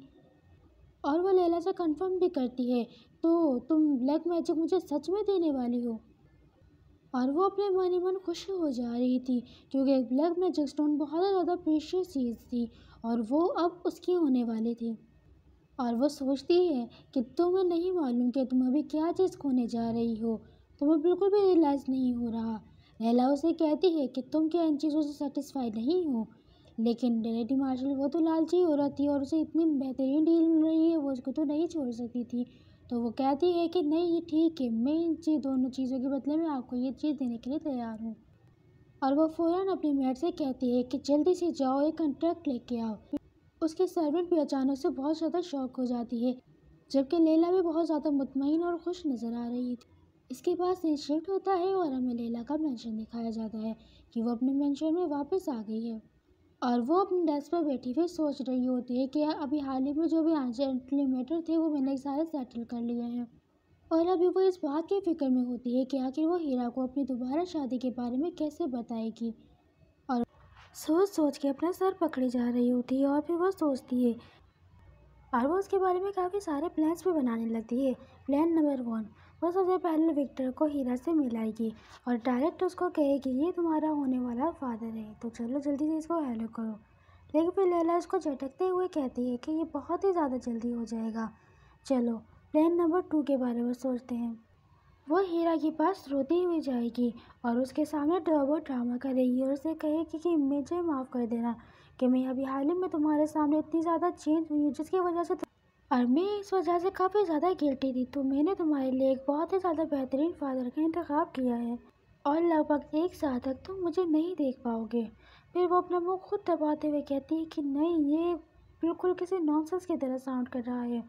और वो बहुत ही ज़्यादा सोच फिक्र में होती है और वो अपने सर पर हाथ रखते हुए कहती है कि अभी हाल ही में जो कुछ भी जा रहा था वो बहुत ही ज़्यादा स्मूथली जा रहा था, लेकिन ये सब कुछ ये बहुत ही ज़्यादा चैलेंजिंग है। और इसके बाद वो इरादा बनाती है और कहती है चलो ठीक है, ज़्यादा ओवर थिंकिंग करने की ज़रूरत नहीं है। सबसे बेहतरीन चीज़ ये है कि सच्चे रहो और सीधा स्ट्रेट फॉरवर्ड रहो और उसे अपनी तरफ कन्विंस करने की कोशिश करो। इसके बाद सीन शिफ्ट होता है। लैला हीरा को अपने पास बुलाती है और उसके सामने केक रखती है और उसे बोलती है कि जल्दी से तुम यहाँ पर बैठ जाओ। और वो उसे केक का मेरा लालच देती है, क्या तुम इसे खाना पसंद करोगे। हीरा उस केक को देखकर बहुत ही ज़्यादा ललचा रहा होता है और वो फ़ौरन से कह देता है कि ऑफ कोर्स मैं इसको खाऊंगा। लैला भी कहती है कि ये मैंने सिर्फ तुम्हारे लिए बनाया है, तो तुम्हें जितना खाना चाहो तुम खा सकते हो। और वो एक पीस निकाल कर हीरा को देती है। हीरा उसको टेस्ट करता है। लैला उसको देख देख कर खुश हो जा रही होती है और सोचती है कि मैंने इसके लिए जो बनाई है वो मेरी मेहनत वसूल हो चुकी है। ये बहुत ही ज़्यादा खुशी से इसको खा रहा है और उसे लग रहा था कि वही सब कुछ करने से हीरा को अचानक से जब वो बताएगी उसके फादर के बारे में, वो तो शौक नहीं होगा। वो केक खाने के चक्कर में उसके मुंह पे काफ़ी सारी सी चॉकलेट लग गई है। लैला उसकी तरफ हाथ बढ़ाती है ताकि वो उसके मुंह से चॉकलेट को साफ कर सके, लेकिन वो देखकर हैरान रह जाती है कि हीरा आज भी उससे बहुत ही ज़्यादा डरता है और जब उसने उसकी तरफ हाथ बढ़ाया था तो वो काँप रहा था। उसकी इस हालत को देखकर लैला फ़ौरन से अपना हाथ पीछे की तरफ कर लेती है और उससे माफ़ी मांगती है और कहती है कि मैं तुम्हें टच नहीं कर रही हूँ। और फिर उससे परमिशन मांगती है, क्या तुम चाहते हो कि मैं इसे तुम्हारे लिए साफ़ कर दूँ। और फिर वो उसे एक हैंकी देती है। जैसे ही लैला उसको हैंकी देती है, हीरा उसको देखकर रोना शुरू कर देता है। लैला चौंक जाती है और उससे पूछती है कि हीरा आखिर क्या हुआ, तुम इतनी ज़्यादा क्यों रो रहे हो। हीरा कहता है कि मुझे नफ़रत है। और रोते हुए उसे कहता है कि अब आप अचानक से मुझे इतने अच्छे से क्यों ट्रीट कर रही हो। और वो रो ही जा रहा होता है। लैला उसको इस तरह देखकर कह रही होती है कि ज़रूर ये नहीं जानता है कि इसकी मदर की बॉडी के अंदर जो सोल है वो इस वक्त चेंज हो गई है, और यही वजह है कि ये इस वक्त बहुत ही ज़्यादा कंफ्यूज हो रहा है। लैला उसे ना बताने का फैसला करती है और कहती है कि हीरा, मुझे माफ़ कर दो। तुम्हारे फादर यानी मेरे हस्बैंड की मौत के बाद मैं अपनी सही हालत में अपनी माइंड स्टेज पर मौजूद नहीं थी, और इस वजह से मैंने जो तुम्हारे साथ किया वो सारी की सारी चीज़ें हो गई। लेकिन मैं आंटी बात प्रॉमिस करती हूँ कि तुम्हारे साथ इस तरह के दोबारा काम नहीं होगा। उसकी इस तरह की बात को सुनकर हीरा बहुत ही ज़्यादा शौक में उससे पूछता है, क्या रियली? लैला उसे बहुत ही ज़्यादा प्यार से उठाते हुए कहती है, मेरे प्रेशियस हीरा। और फिर वो उसको गले लगाती है, जिस पर हीरा और भी ज़्यादा फूट फूट कर रोने लगता है। इसके बाद काफ़ी देर तक वो रोता है और फिर लैला उसको उसकी सीट पर बिठा देती है।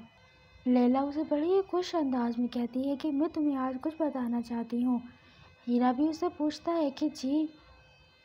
लैला उसको बड़े ही प्यार से बताती है कि तुम अभी हाल ही में अपनी एक न्यू फैमिली को देखने वाले हो। हीरा बड़े ही ताज्जुब से उसे पूछता है, क्या एक नई फैमिली? लैला कहती है कि हाँ, मैंने अभी हाल ही में एक इंसान को देखा है और मैं उससे शादी करूँगी, और वो तुम्हारे लिए बहुत ही ज़्यादा अच्छा फादर साबित होगा। जैसे ही वो फादर का नाम लेता है, एकदम से हीरा बहुत ज़्यादा शॉक हो जाता है। लैला कहती है कि वो बहुत ही ज़्यादा काइंड किस्म का इंसान है, जो कि तुम्हें बहुत ही ज़्यादा अच्छे से ट्रीट करेगा। लेकिन अगर तुम अपने फादर को नहीं चाहते हो तो तुम मुझे बता सकते हो, और तुम्हारे पास सोचने के लिए अच्छा खासा टाइम है। हीरा एक काफ़ी ज़्यादा मैच्योर वे में नीचे हुए देखते हुए उसकी बातें सुन रहा होता है, और फिर कहता है कि ठीक है मदर, मेरी मदर एक एंजल की तरह है, और वैसे भी मेरे जो ओरिजिनल फादर थे वो बिल्कुल भी मेरी केयर नहीं किया करते थे। लैला उसे कहती है कि वो जेन्युइनली तुम्हारी बहुत ज़्यादा केयर करेंगे और तुम्हारी हर ख्वाहिश और हैप्पीनेस का ख्याल करेंगे, और अपने मन में कहती है कि वो बिल्कुल भी विस्कॉन मार्शल और तुम्हारे फादर जैसे नहीं होंगे। और वो फिर से कंफर्म करती है कि हीरा, क्या तुम इन सारी चीज़ों से ठीक हो? तुम वैसे भी हाल ही में उनसे मिलने वाले हो बहुत जल्द। इसके बाद सीन शिफ्ट होता है। लैला और हीरा एक बग्गी में बैठकर विक्टर के मेंशन जा रहे होते हैं। लैला हीरा से पूछती है कि क्या तुम नर्वस हो, जिस पर हीरा कहता है कि नहीं नहीं, मैं बिल्कुल भी नर्वस नहीं हूँ। लेकिन उसके अंदाज़ा बयान से लग रहा था कि वो काफ़ी ज़्यादा नर्वस लग रहा है। लैला उसके इस आंसर को देखकर वो हंस देती है और अपने मन में कहती है कि ये कितना ज़्यादा क्यूट है और ये इस वक्त बहुत ही ज़्यादा नर्वस लग रहा है। इतने में वो विक्टर के पास पहुंच जाता है। विक्टर उसे बड़े ही प्यार से अपने मेंशन में वेलकम करता है। विक्टर ने उन दोनों के लिए काफ़ी बड़ी और खूबसूरत सी टेबल सजा रखी थी खाने से। हीरा लैला से आहिस्ता से कहता है कि ये चेयर बहुत ही ज़्यादा ऊंची है, जिस पर लैला बिना कोई रिएक्शन दिखाते हुए हंसते हुए उसे कहती है कि क्या तुम मेरी गोद में बैठना पसंद करोगे? जिस पर हीरा थोड़ा घबराते हुए उसे कहता है, लेकिन ये एटिकेट्स के खिलाफ होगा। जिस पर लैला उसको कहती है कि तुम जो करना चाहते हो तुम वो करो, बस एक मरतबा कह के तो देखो। पहले तो हीरा उसको देखता है, फिर उसके बाद लैला उसको अपनी गोद में बिठा लेती है और उससे पूछती है कि तुम्हें अब कैसा फील हो रहा है, कि आप ठीक है? जिस पर हीरा कहता है कि हाँ, आप बिल्कुल ठीक है। इतने में उसकी नज़र जाती है कि उसे कोई घूर रहा है। जब वो देखती है तो उसे सामने से विक्टर देख रहा होता है। लैला उससे पूछती है कि अब क्या हुआ? विक्टर उसको कहता है कुछ, लेकिन विक्टर लैला और हीरा को बहुत ही ज़्यादा स्केरी वे में देख रहा होता है। विक्टर लैला और हीरा को बहुत ही ज़्यादा स्केरी वे में देख रहा होता है। लैला को भी इसी तरह फील हो रहा होता है, लेकिन लैला खुद ही कह देती है, शायद मुझे कुछ मिसअंडरस्टूड हो गया था, इस वजह से। हीरा भी घबराते हुए अपने मन में सोचता है कि तुम मेरी तरफ इतनी ज़्यादा स्केरी फेस का बनाकर देख रहे हो, जिसकी वजह से उसको काफ़ी ज़्यादा डर लग रहा होता है। लेकिन जैसे कि उसकी मदर ने उसको कहा था कि उसका न्यू फादर बहुत ही ज़्यादा पोलाइट है, और वो इसी बारे में सोच रहा होता है। और वो घबराते हुए कहता है, क्या कुछ ऐसा है जो कि इसको मुझ में पसंद नहीं आ रहा है? उसे इस तरह सोचों में गुम देख लैला उससे पूछती है कि आखिर क्या हुआ? हीरा उसको मना कर देता है। विक्टर हिरुआ से हेलो करता है। हिरुआ भी घबराते हुए उसको हेलो करता है। विक्टर लैला से कहता है कि हिरुआ अभी हाल में आके मेरा सन बनने वाला है, तो मैं चाहता हूँ कि मैं इसके कुछ करीब जा सकूँ। जिस पर लैला उसको कहती है कि मैं चाहती हूँ और मैं इस बात की होप भी करती हूँ कि तुम दोनों एक बहुत ही ज़्यादा अच्छे दोस्त बन जाओ। लेकिन फिर विक्टर बीच में टोकते हुए कहता है क्यों न कैसा रहे कि हिरुआ को मैं अपने गोद में बिठा लूँ। उसके इस बात पर हिरुआ ज़रा डर सा जाता है। विक्टर कहता है कि ताकि हम दोनों एक दूसरे के काफ़ी करीब आ सकें। लैला तो पहले काफ़ी देर तक सोचती है। विक्टर उसको कन्फर्ट करते हुए कहता है कि तुम फिक्र मत करो लैला, मैं इस बारे में कॉन्फिडेंट हूँ, मैं कुछ भी करने के बारे में कॉन्फिडेंट हूँ। लैला सोचते हुए कहती है कि ठीक है, अगर हिरुआ को सही लगता है तो ठीक है। हिरुआ अपने मदर की तरफ देख रहा होता है कि इस घर से कि वो मना कर दे, लेकिन वो मना नहीं करती, वो उसी को पढ़ा देती है। वो पहले काफ़ी देर तक सोचता है, फिर कहता है कि अगर आप चाहती हो तो बस ठीक है, मैं कर लूँगा।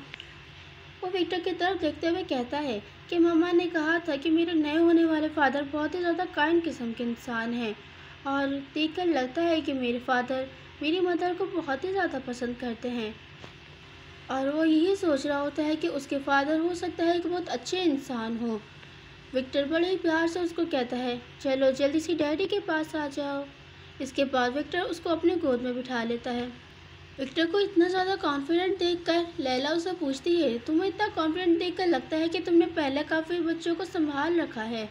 जिसमें विक्टर कहता है कि हाँ कुछ ऐसी ही बात है, लेकिन लैला को उसकी बात कुछ ज़्यादा सही से समझ नहीं आती।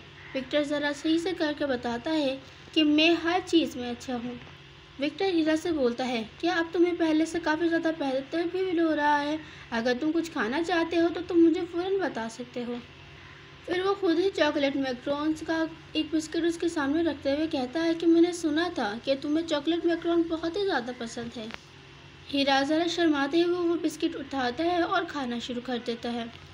वैसे वो दोनों एक दूसरे के पास बैठे हुए बिल्कुल फादर सन लग रहे होते हैं और लैला भी देखकर यूं ही लग रहा होता है कि देखकर ये बिल्कुल एक डेट वाली फिगर दे रहा है। लेकिन लैला देख देख कर उसे ये भी सोच रही होती है कि ये दोनों काफ़ी हद तक एक दूसरे से रिसेंबल कर रहे हैं। विक्टर हीरा को काफ़ी ज़्यादा अच्छे से ट्रीट कर रहा होता है, कभी उसको पीटक देने की कोशिश करता है, कभी आइसक्रीम और ऐसे जो कि उसे पसंद होता है वो उसे देता है। हालांकि खाते हुए उसका मुंह तक गंदा हो जाता है, वो भी वो साफ करने लग जाता है। विक्टर का उसको इतने अच्छे से ट्रीट करते हुए देख लैला अपने मन ही मन कहती है देखकर ऐसे लगता है जैसे कि तुमने उसका दिल जीत लिया है। काफ़ी देर बाद विक्टर हीरा को सारा खाना वगैरह खिला देता है और वो खाना वगैरह खाकर उसी की गोद में सो जाता है और बहुत ही ज़्यादा पुरस्कून सो रहा होता है। विक्टर से कहता है कि देखो तो हमारा बेटा कितना ज़्यादा थक चुका है। उसे इस तरह कंफर्टेबली सोता देख लैला काफ़ी ज़्यादा सुकून में आ जाती है।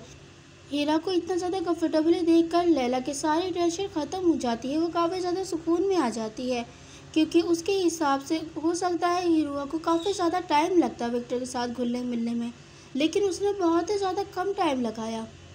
लैला विक्टर से कहती है क्या तुम इसको सुलाने के लिए भेज सकते हो? जिस पर विक्टर कहता है कि ऑफ कोर्स क्यों नहीं, और इसके बाद वो अपने एक सर्वेंट को कहता है कि जल्दी से जाओ और इसे जाके सुला दो। इसके बाद विक्टर लैला को कहता है कि जब तक हिरुआ सो रहा है क्यों ना हम बाहर जाकर कुछ देर चहलकदमी कर लें। इसके बाद सीन शिफ्ट होता है और विक्टर और लैला बाहर गार्डन में चहलकदमी कर रहे होते हैं। विक्टर लैला से पूछता है कि आखिर तुम्हारे फेवरेट फ्लावर्स कौन से हैं? लैला फ्लावर्स कहकर काफ़ी देर तक सोचती है। विक्टर उससे कहता है कि जो तुम प्रिफर करोगी मैं गार्डन में उगा सकूं। वो काफ़ी देर तक सोचती है और फिर कहती है कि मैं ज़्यादा प्रेफर करूँगी, मैं इस गार्डन में एक झूला लगाना पसंद करूँगी। विक्टर थोड़ा सा हैरान होते हुए उससे कहता है क्या एक झूला? लैला थोड़ा सा शाय होते हुए उससे कहती है कि हाँ, एक मैंने अपने हाथों से बनाकर लगाया था हाल ही में ही। और वो खुश होते हुए बताती है क्योंकि हिरुआ को बहुत ही ज़्यादा पसंद है झूला झूलना। जैसे ही लैला हिरुआ का नाम लेती है विक्टर का मूड थोड़ा सा ऑफ सा होने लगता है और वो थोड़ा अपने मन ही मन कहता है ओह तुम नहीं बल्कि हिरुआ। लैला खुश होते हुए कहती है कि हाँ। उसको इस तरह खुश देखकर विक्टर का वो मूड भी अच्छा हो जाता है। विक्टर उसे पूछता है क्या तुम्हें ये गार्डन पसंद आया? जिस पर वो कहती है कि हाँ, ये काफ़ी ज़्यादा डिफरेंट है उस जगह से जहाँ पर मैं इज़्ज़त के साथ लास्ट टाइम चहलकदमी कर रही थी। जैसे ही नाम इज़्ज़त का आता है विक्टर के कदम वहीं ठहर जाते हैं और वो ज़रा गुस्से से कहता है क्या तुम उसके साथ बात कर चुकी हो, हालांकि तुम उसके साथ अकेले चहलकदमी भी कर चुकी हो? लैला उससे कहती है, क्या तुम नहीं जानते हो, मैंने उसको ऑर्डर किया था कि वो कुछ देर तक मेरे साथ चहलकदमी करे। विक्टर कहता है कि हाँ याद आया, और बहुत ही ज़्यादा गुस्से में अपनी रिस्क शो करते हुए कहता है कि इज्जत, मैं इस सारी बातों से अवेयर हूँ। उसे अचानक अपने से रिंग समन करते हुए देख लैला घबरा जाती है और पूछती है कि आखिर तुमने अचानक अपनी रिंग्स क्यों समन कर ली है। विक्टर बात संभालते हुए कहता है, जब तुम मेरे इर्द गिर्द मौजूद होती हो तो मैं बहुत ही ज़्यादा नर्वस फील करता हूँ, और उसमें ही मुझसे ये हो गया है। जब वो दोनों चहलकदमी कर रहे थे तो उन दोनों के फासला बहुत ही ज़्यादा कम हो गया था, हालांकि इतना कम कि उनके हाथ तक मिल रहे थे। और लैला थोड़ी सी शर्माने लगती है और अपने मन में सोचती है कि ये पहली मर्तबा हुआ है कि हम दोनों इतने ज़्यादा करीब आए हैं। इसके बाद विक्टर कहता है कि हमें चहलकदमी करते हुए काफ़ी टाइम हो गया है, क्यों ना हम थोड़ा सा ब्रेक लें और कहीं जाकर बैठ जाएं। इसके बाद वो चलते चलते एक सीक्रेट स्पॉट पर आ जाते हैं, जो कि एक बहुत ही ज़्यादा खूबसूरत जगह होती है, जहाँ पर बहुत ही ज़्यादा खूबसूरत से फ्लावर्स लगे हुए होते हैं। बहुत ही ज़्यादा खुश होती है क्योंकि वो जगह बहुत ही ज़्यादा खूबसूरत होती है, और अपने मन में सोचती है, क्या ये ओरिजिनल प्लॉट में ये जगह मौजूद थी? हीरोआ ने इज़्ज़त की ज़हर निगरानी बहुत ज़्यादा मेहनत और मशक्क़त की होती है अपनी रिंग को समन करने के लिए, लेकिन जैसे कि वो कोशिश कर रहा था और उसने सोचा था, उसके असर बिल्कुल भी वैसे नज़र नहीं आ रहे थे। वो जब भी उस जगह पर जाता जहाँ पर उसने प्रैक्टिस करनी होती है या फिर उसने इस बात की ट्रेनिंग करनी होती है, वो हमेशा अपने आंसू छिपाने की कोशिश करता था।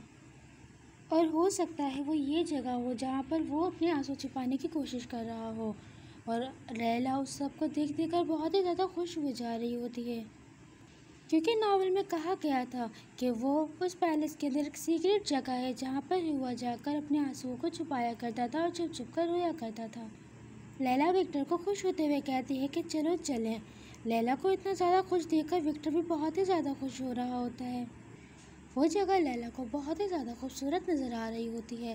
लैला पूछती है कि बाय द वे ये आखिर किसका टेस्ट है, किसने इसको इतना खूबसूरत यहाँ पर सजाया है। विक्टर आंसर करता है कि वो मेरी मदर है, ये वो जगह है जहाँ पर वो बैठा करती थी। और लैला भी देखकर अपने मन में कहती है कि यही वो जगह है जहाँ पर हीरो अब फ्यूचर में बैठेगा। लेकिन वहाँ पर तो सिर्फ एक ही सीट मौजूद थी, और उसको देखकर ही काफ़ी ज़्यादा बुरा भी लग रहा होता है क्योंकि उस जगह पर सिर्फ एक ही सीट मौजूद थी। वो थोड़ी देर सोचती है और फिर विक्टर से कहती है, जो कि पहले से ही उस जगह पर बैठ चुका था। और इसके बाद काफ़ी देर तक वो इसी जगह पर अपना एक पर्सनल टाइम गुजारते हैं और बहुत ही ज़्यादा खुशी से वो टाइम गुजार रहे होते हैं। लैला को बहुत ही ज़्यादा मुतमईन फील हो रहा होता है उस जगह पर। उस वक्त विक्टर ने लैला को एक पेंडेंट भी गिफ्ट किया था, जिसके अंदर उसने कहा था कि ये एज अ वेडिंग गिफ्ट मैं तुम्हें दे रहा हूँ और ये बहुत ही ज़्यादा प्रीटी है। और विक्टर के हिसाब से उस पेंडेंट के अंदर एक रिंग मौजूद है, जो कि उसके अंदर के डायमंड के अंदर छुपी हुई है। और उस जगह पर वो दोनों एक बहुत ही ज़्यादा अच्छा सा टाइम गुजार रहे होते हैं। उस कन्वर्सेशन के दौरान लैला ने उससे कहा था कि लास्ट टाइम मैंने तुमसे कहा था कि तुम मुझे रिंग इस्तेमाल करना सिखाओगे, जिस पर विक्टर ने भी हामी भरी। और विक्टर कहता है कि जब भी मैं तुमसे कोई भी बात करता हूँ या कोई भी कन्वर्सेशन होती है, मुझे वो सारी की सारी बातें मेरे माइंड में दोहराई जाती हैं बार बार, और मैं उनको जल्दी से नहीं भूल पाता हूँ। लैला ये सब कुछ सुनकर बहुत ही ज़्यादा खुश होती है। इसके बाद लैला टॉपिक चेंज करने की कोशिश करती है और कहती है कि बाय द वे इस पेंडेंट के अंदर आगे किस कलर की रिंग मौजूद होगी। विक्टर हंसते हुए उसे आंसर करता है कि मैं नहीं जानता, लेकिन मैं इस बात की उम्मीद करता हूँ कि वो सेम मेरे रिंग कलर जैसी होगी। लैला विक्टर से कहती है कि चलो ठीक है, अब आप मुझे बताओ कि असल में रिंग कैसे तैयार की जाती है। विक्टर भी आंसर करता है कि जैसे कि तुम चाहो, और वो बहुत ही ज़्यादा खुश होते हैं। रात का वक्त होता है और विक्टर और लैला दोनों के दोनों विक्टर के स्टडी रूम में आ चुके थे। विक्टर अपने डेस्क के पास जाते हुए कहता है कि मैं ज़्यादा इन चीज़ों के बारे में नहीं जानता और मुझे ज़्यादा सही से मालूम भी नहीं कि मैं तुम्हें कैसे टीच कर पाऊँगा। लेकिन लैला उसको कंफर्ट करने की कोशिश करती है और कहती है कि तुम इसे आसानी से ले सकते हो, और अगर तुम फेल भी हुए तो मैं एक बेस्ट स्टूडेंट के तौर पर तुम्हारे सामने पेश होंगी। विक्टर भी उससे कहता है कि नहीं, मैं तुम्हें कभी कोई बेस्ट स्टूडेंट बनने नहीं दे सकता, इस वजह से मैं अपना बेस्ट ट्राई करने का कोशिश करूँगा।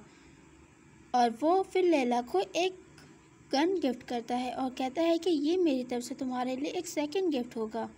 लैला गन उठाते हुए कहती है कि मुझे आजकल कुछ ज़्यादा ही गिफ्ट रिसीव हुए हैं आज के दिन, और अपने मन में सोचती है कि मैं अगली बार इसके लिए काफ़ी सारी सी कुकीज़ बना के लेके आऊँगी। विक्टर लैला को बताता है, अगर मैं तुम्हें सच कहूँ तो मैं ये बचपन से ही जानता हूँ कि रिंग को कैसे रेडी किया जाता है या उनको कैसे बनाया जाता है, तो मेरे हिसाब से हिजर तुम्हारे लिए ज़्यादा सूटेबल होगा एज अ टीचर के तौर पर। लेकिन फिर उसका अंदाज़ थोड़ा सा गुस्से भरा हो जाता है और उसकी टोन भी चेंज हो जाती है और वो कहता है कि लेकिन मैं ये बिल्कुल भी पसंद नहीं करूँगा।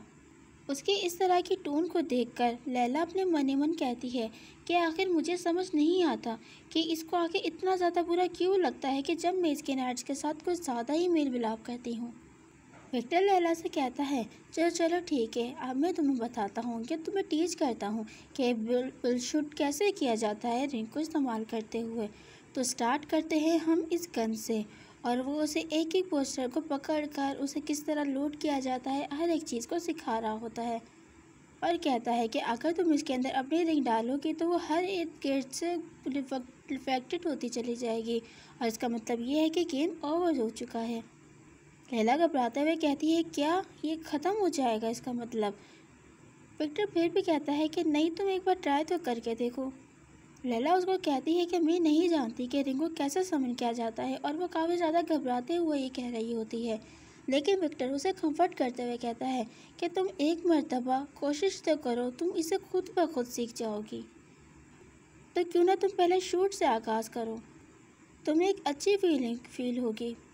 लैला उस गन को देखते हुए कह रही होती है कि उस ओरिजिनल बुक में जैसे कि बताया गया था, हिरुआ काफ़ी सारे नाइट्स ने मदद की थी, जिसकी वजह से उसने 8 सालों में रिंग बनाना सीखी थी, और वो काफ़ी ज़्यादा नर्वस भी होती है कि मैं ऐसा कर लूँगी। इसके बाद वो काफ़ी ज़्यादा हिम्मत जुटाती है और गन को बाकायदा अपने पोस्टर पर खड़ी कर लेती है और कहती है कि एक मर्तबा मुझे तो ट्राई करना ही होगा, और वो गन को कस के पकड़ती है और एकदम से शूट करती है। जैसे ही लैला शूट करती है, विक्टर देखकर हैरान और परेशान हो जाता है, क्योंकि उसने फर्स्ट टाइम में ही रिंग को समन कर लिया था और उसको उसके साथ अप्लाई करना भी, और उसके रिंग का कलर गोल्डन कलर था। लैला अपने हाथ को देखकर कहती है, क्या ये इतना ज़्यादा ईजी था? इसके बाद सीन शिफ्ट होता है और लैला अपने मेंशन में वापस आ जाती है और कह रही होती है कि आजकल को ज़्यादा ही मसरूफियात से भरा दिन गुजर रहा है, जिसकी वजह से मैं काफ़ी ज़्यादा टायर्ड सा फील कर रही हूँ और बहुत ही ज़्यादा अजीब सी फीलिंग आ रही है मेरी, और हर एक चीज़ बहुत ही ज़्यादा अच्छे से जा रही है, जो कि ओरिजिनल वर्क से बिल्कुल ज़्यादा डिफरेंट है। लेकिन ये इतना ज़्यादा स्मूथली कैसे जा रहा है? और हालांकि वो अपनी रिंग को भी याद कर रही होती है कि उसने आज से पहले कभी भी रिंग को समन करना नहीं सीखा है, ना कभी किसी को देखा है, लेकिन इसके बावजूद भी उसने कैसे कर लिया, और ये सब कुछ इतनी आसानी से और इतनी जल्दी क्यों हो रहा है? ऐसे लग रहा है जैसे कि कुछ बहुत ही ज़्यादा बड़ा और बुरा होने वाला है। इतने में पीछे से उसकी मेट चीखते चिल्लाते हुए लैला के पास आती है। लैला भी उससे घबराते हुए कहती है कि आखिर क्या हुआ, ऐसी क्या चीज़ है जिसने तुम्हें इतनी ज़्यादा परेशानी में डाल दिया है? वो बताती है कि हिज मैजेस्टी द इम्पीरियर, और वो घबराते हुए काफ़ी ज़्यादा। और फिर हम इस मनवा के एक और न्यू कैरेक्टर से इंट्रोड्यूस होते हैं, जो कि इस मनवा का इम्पीरियर है, जिसका जिक्र पहले भी कई प्रीवियस एपिसोड में आ चुका है। वो आते ही लैला का नाम लेता है और कहता है कि मैं तुम्हें वापस लेने के लिए आ गया हूँ। उसके गोल्डन कलर के हेयर, गोल्डन कलर की आइज़ थी, और वो दिखने में काफ़ी ज़्यादा हैंडसम था। इम्पीरियर लैला से मिलने के लिए आता है, जिसे देखकर लैला बहुत ही ज़्यादा घबरा जाती है, क्योंकि उसे इस बात की बिल्कुल भी उम्मीद नहीं थी कि इम्पीरियर की एंट्री इस मनवा में, इस स्टोरी लाइन में इतनी जल्दी हो सकती है।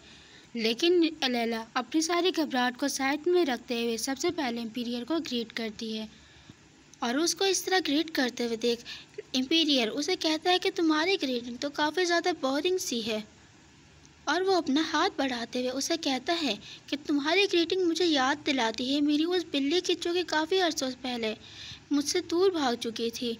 और वो कहते हुए उसके काफ़ी करीब आ रहा होता है, और उसे इतना करीब देखकर लैला बहुत ही ज़्यादा शकी निगाहों से उसको देखने लगती है, क्योंकि उसको बिल्कुल भी समझ नहीं आ रहा था इम्पीरियल कहता है, लेकिन मुझे अब उस बिल्ली से डील करने की ज़रूरत पड़ गई है और मुझे किसी भी हालत में उससे डील करनी होगी। लैला उसको देखकर सोच रही होती है कि आखिर ये किस बारे में बात कर रहा है। मुझसे एक बिल्ली के बारे में बात कर रहा है और वो काफ़ी ज़्यादा नर्वस होती है। और वो इस बारे में नर्वस होती है कि शायद वो ओरिजिनल लैला को जानता ना हो, क्योंकि ये इम्पीरियल इस नॉवल का एक असली विलन मौजूद था। जैसा कि हर स्टोरी में होता है कि एक फ़ीमेल विलन होती है, एक मेल विलन होता है। फ़ीमेल विलन का किरदार तो लैला ने बखूबी आजमाया था, लेकिन मेल विलन का किरदार तो इस इम्पीरियल ने बताया था। इम्पीरियल इस नॉवल का एक मेन विलन, जो कि एक ऐसी परछाई है जो कि कल्प्रिट के रिंगों का पीछा करती है, उनसे डील कर, जो कि हमेशा से हिरुआ और विक्टर के साथ डिस्ट्रप्शन का किरदार अदा करता आया है। और वो अभी इसी बारे में सोच रही होती है कि ओरिजिनल नॉवल में इस बारे में बिल्कुल भी जानकारी नहीं दी गई थी कि इम्पीरियल और लैला एक दूसरे को बहुत ज़्यादा अच्छे से जानते हैं। लेकिन इम्पीरियल जिस तरह लैला को ट्रीट कर रहा था, उसको देखकर उसको यूँ ही लग रहा था कि ये दोनों अपने आप को बहुत ज़्यादा अच्छे से जानते हैं। और वो उसके काफ़ी करीब आते हुए उसको कहता है कि मुझे काफ़ी ज़्यादा टाइम हो चुका है कि मैंने तुम जैसी खूबसूरत औरत को दोबारा नहीं देखा। या आसान ज़बान में ये कहा जाए कि वो उसके साथ फ्लर्ट कर रहा था और उसे ये कह रहा था कि मैंने काफ़ी टाइम हो गया कि तुमसे मैं नहीं मिला हूँ। लैला इम्पीरियल से पूछती है कि आखिर इन सब से तुम्हारा क्या मतलब है। लेकिन इम्पीरियल उसको बिना कोई जवाब दिए अचानक से उसको गोद में उठा लेता है। लैला उसको घबराते हुए कहती है कि प्लीज़ मुझे नीचे बिठा दीजिए। इम्पीरियल उससे कहता है कि ये तो काफ़ी मुश्किल होने वाला है, क्योंकि मैं यहाँ पर तुम्हें किसी जेंटलमैन की तरह ट्रीट करने के लिए नहीं आया हूँ, ना ही मेरा इसमें कोई मकसद है। मैं सिर्फ यहाँ पर आया हूँ तुम्हें किडनैप करने के लिए। लव जैसे ही किडनैप का आता है, लैला डर जाती है और वो उस इम्पीरियल की तरफ गौर से देखने लगती है। उसे उसकी बात समझ नहीं आ रही होती कि इम्पीरियल आखिर क्या करना चाह रहा है, आखिर उसके जहन में क्या मंतक चल रही है। इसके बाद सीन शिफ्ट होता है और लैला को इम्पीरियल अपने पैलेस में ले आता है। लैला को वो सारी की सारी सिचुएशन बिल्कुल भी समझ नहीं आ रही होती, लेकिन वो किसी भी तरीके से इन सारी चीज़ों से छुटकारा हासिल करना चाहती थी। वो सिर्फ इम्पीरियल और लैला की जल्द अज जल्द रिलेशनशिप को मालूम करना चाहती थी कि इन दोनों का आखिर क्या रिलेशनशिप है आपस में। और जैसे कि इस पर्सन ने कहा था कि मैं काफ़ी टाइम पहले भाग चुकी हूँ, यानी कि जब उसने कहा था कि एक बिल्ली याद आती है, वो असल में लैला के बारे में ही बात कर रहा था। और लैला के हिसाब से उन दोनों का कोई फ्रेंडली रिलेशनशिप तो नहीं हो सकता है। वो उसके सामने किसी किस्म की चाय रखते हुए कहता है कि ये तुम्हारी फेवरेट चाय है, तो जल्दी से इसको पी लो। लैला बिना कोई एक्सप्रेशन दिखाए सिर्फ और सिर्फ ये सोचती है कि अब सबसे पहले उसको यूं ही प्रेटेंड करना होगा कि वो वही है जो कि वो उसे समझ रहा है। लैला सबसे पहले उसका शुक्र अदा करती है और कहती है कि मैं बिल्कुल भी प्रेफर नहीं कर रही थी कि आप मेरे लिए इस किस्म के फ्लावर की चाय बनाना पसंद करेंगे, शायद ही मेरे टेस्ट को सूट नहीं करती है। इम्पीरियल उसकी बात को खामोशी से सुन रहा होता है और फिर हंसते हुए आंसर करता है, क्या ऐसी बात है? लैला कहती है हाँ। इसके बाद इम्पीरियल उसके करीब आते हुए उसको टच करने की कोशिश करता है। लैला फिर से उसकी तरफ शकीन निगाहों से देखने लगती है और इम्पीरियल उसको कहता है, क्या तुम एक मर्तबा इस तरफ देख सकती हो? और वो उसके चेहरे को ऊपर की तरफ टच करते हुए देखता है कि उसके पीछे एक ब्लैक कलर का होल था और इम्पीरियल अपने हाथों से भी उसको एक ब्लैक कलर का होल दिखा रहा था। ये वही होल था जो कि प्रीवियस एपिसोड में विक्टर ढूंढ रहा था अपनी टीम के साथ। और ये लैला सोच रही होती है कि आखिर ये मेरे साथ क्यों मौजूद है, और वो उस हॉल से काफ़ी ज़्यादा उसको इरिटेशन और तकलीफ़ भी फील हो रही होती है। इसके बाद वो हॉल उसके हाथ में आ जाता है। इम्पीरियल अपने एक्सप्रेशन चेंज करते हुए कहता है कि जैसे कि मैंने एक्सपेक्ट किया था, तुम वही हो जो कि रिंग यूज़ कर सकती हो। लैला उसकी बात समझती नहीं है, लेकिन लैला को ये बात तो समझ आ गई थी कि ये होल उसके पास शो होता है जो कि एक प्योर रिंग को इस्तेमाल कर सकता है। तो इसका मतलब ये है कि ये एक पर्पस के तौर पर इसने इसको इस जगह पर समन किया था और ये जानना चाहता था कि मैं यानी कि लैला इस रिंग को, एक प्योर रिंग को यूज़ कर सकती है कि नहीं। और अचानक उसका दिमाग में एक ख्याल आता है, इसका मतलब कि कि इम्पीरियर था जो कि लैला का प्योरिफिकेशन होल को यूज़ कर रहा था, उसके रिंग को इस्तेमाल कर रहा था। असली ओरिजिनल वर्क में इम्पीरियर के पास किसी भी किस्म की कोई रिंग मौजूद नहीं थी और उसके पास ना ही कोई इस किस्म का सक्सेशन मौजूद था कि वो कोई भी तरह की चीज़ इस्तेमाल कर सकता है। लेकिन अचानक से उसके पास एक बहुत ही ज़्यादा ज़बरदस्त और पावरफुल किस्म की रिंग शो होने लग गई और उसने सारी की सारी चीज़ों पर कब्जा करना शुरू कर दिया और बिल आखिर उसने इम्पीरियर की गद्दी भी हथियार ली। और इम्पीरियर सबको इस बात पे ट्रिक कर रहा था और हर किसी को इसी बात का यकीन दिला रहा था कि वो इम्पीरियर ही है जिसके पास एक प्योर रिंग मौजूद है। इसका मतलब ये है और ये इस बात पर सेंस भी करता है कि वो लैला की रिंग यूज़ कर रहा होगा, क्योंकि वो लैला एक इकलौती थी जिसको एक रिंग ने चूज़ किया था। और ये बहुत ही ज़्यादा रेयर होते हैं कि कोई भी रिंग किसी को जल्दी से चूज़ कर ले, और इस चीज़ का फ़ायदा इम्पीरियर ने हासिल किया और ये फ़ायदा उसने एज अ किंग बनकर इस्तेमाल किया। और जब लैला को इस बारे में इल्म हुआ, वो इम्पीरियर के हाथों इस्तेमाल होने नहीं देना चाहती थी अपने आप को, तो इस वजह से उसने विस्काउंट मार्शल से शादी करी। लेकिन फिर भी उसकी नज़र लैला के ऊपर से नहीं हटी। वो हर वक्त विस्काउंट का और लैला पर नज़र रखना शुरू कर दी और उसकी एक ख़राब नज़र हर वक्त उसके ऊपर मौजूद रही। और नतीजतन एक दिन विस्काउंट मार्शल की एक बहुत ही ज़्यादा बुरी तरीके से मौत हो गई और मेरे ख्याल से इसने शायद मुझे इसी वजह से इस जगह पर किडनैप किया है। इम्पीरियल लैला को कहता है कि ज़रा तुम अपने हाथ को देखो। उसके हाथ का रिंग का कलर अचानक से चेंज होने शुरू हो जाता है और वो रिंग क्लियर होना शुरू हो जाती है। और इम्पीरियल कहता है कि देखो ज़रा, देख के यूँ फील होता है जैसे कि वो मुझे पहचानती है। लैला उसके इम्प्रेशन को देखकर समझ जाती है कि वो इस वक्त काफ़ी ज़्यादा इमिटेट होने की कोशिश कर रहा है और इसका मतलब साफ है कि वो ये जान चुका है कि लैला एक प्योरीफाइड रिंग समनर है। और इस बात पे भी साफ असर पड़ता है कि वो लैला को इतनी आसानी से जाने नहीं दे सकता। लैला बड़े ही काम अंदाज में उठते हुए कहती है कि मुझे लगता है कि अब मेरे जाने का वक्त हो चुका है।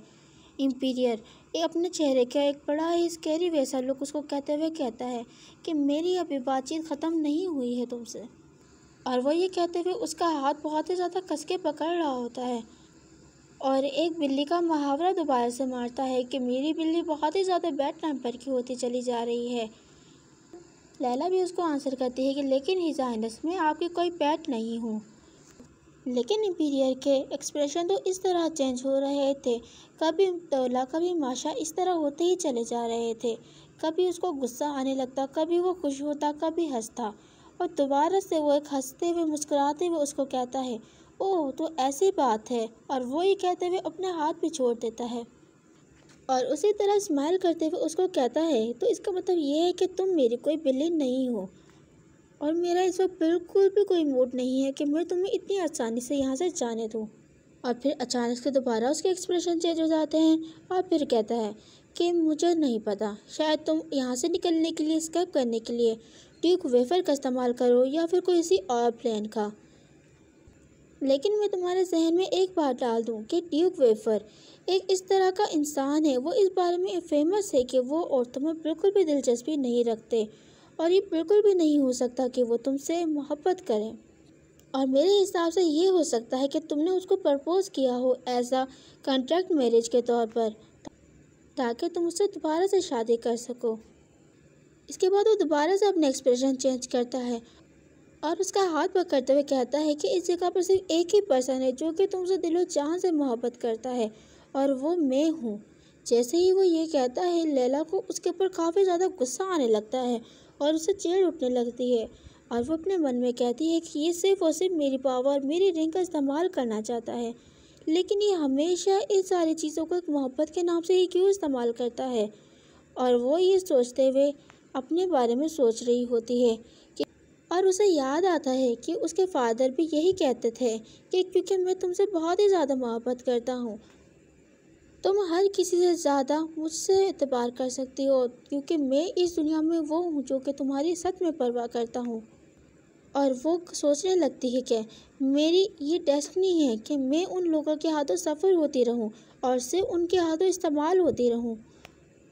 लेकिन अचानक से कोई उसका नाम बड़े ही प्यार से पुकारता है और वो और कोई नहीं बल्कि वो ड्यूक वेफरमू था, जो कि उसे कहता है इम्पीरियर से कि आपको बहुत बहुत शुक्रिया, लेकिन आप उसको दोबारा से इस तरह करने की कोशिश मत कीजिएगा, क्योंकि स्ट्रेंजली मैं आपको दोबारा से ये नहीं चाहता हूँ कि मैं आपको हर्ट करूँ, और हम दोनों बहुत जल्द एक बहुत ही ज़्यादा खुशहाल हैं फैमिली बन जाएंगे, एक हैप्पी कपल बन जाएंगे।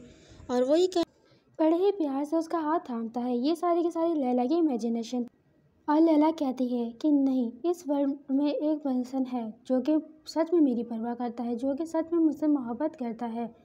और वो जल्दी से उसका हाथ छोड़ते हुए कहती है कि मुझे माफ़ कर दीजिए, लेकिन इस मैजिस्ट्री के साथ मैं बिल्कुल भी एग्री नहीं करती हूँ, क्योंकि और वो एक अजीब सी स्माइल देते हुए कहती है, जिस पर वो थोड़ा सा हैरान होते हुए उससे पूछता है क्या। लैला कहती है क्योंकि मैं ऑलरेडी किसी के साथ पहले ही इंगेज हो चुकी हूँ और किसी से मैं मोहब्बत करती हूँ, और वो पर्सन है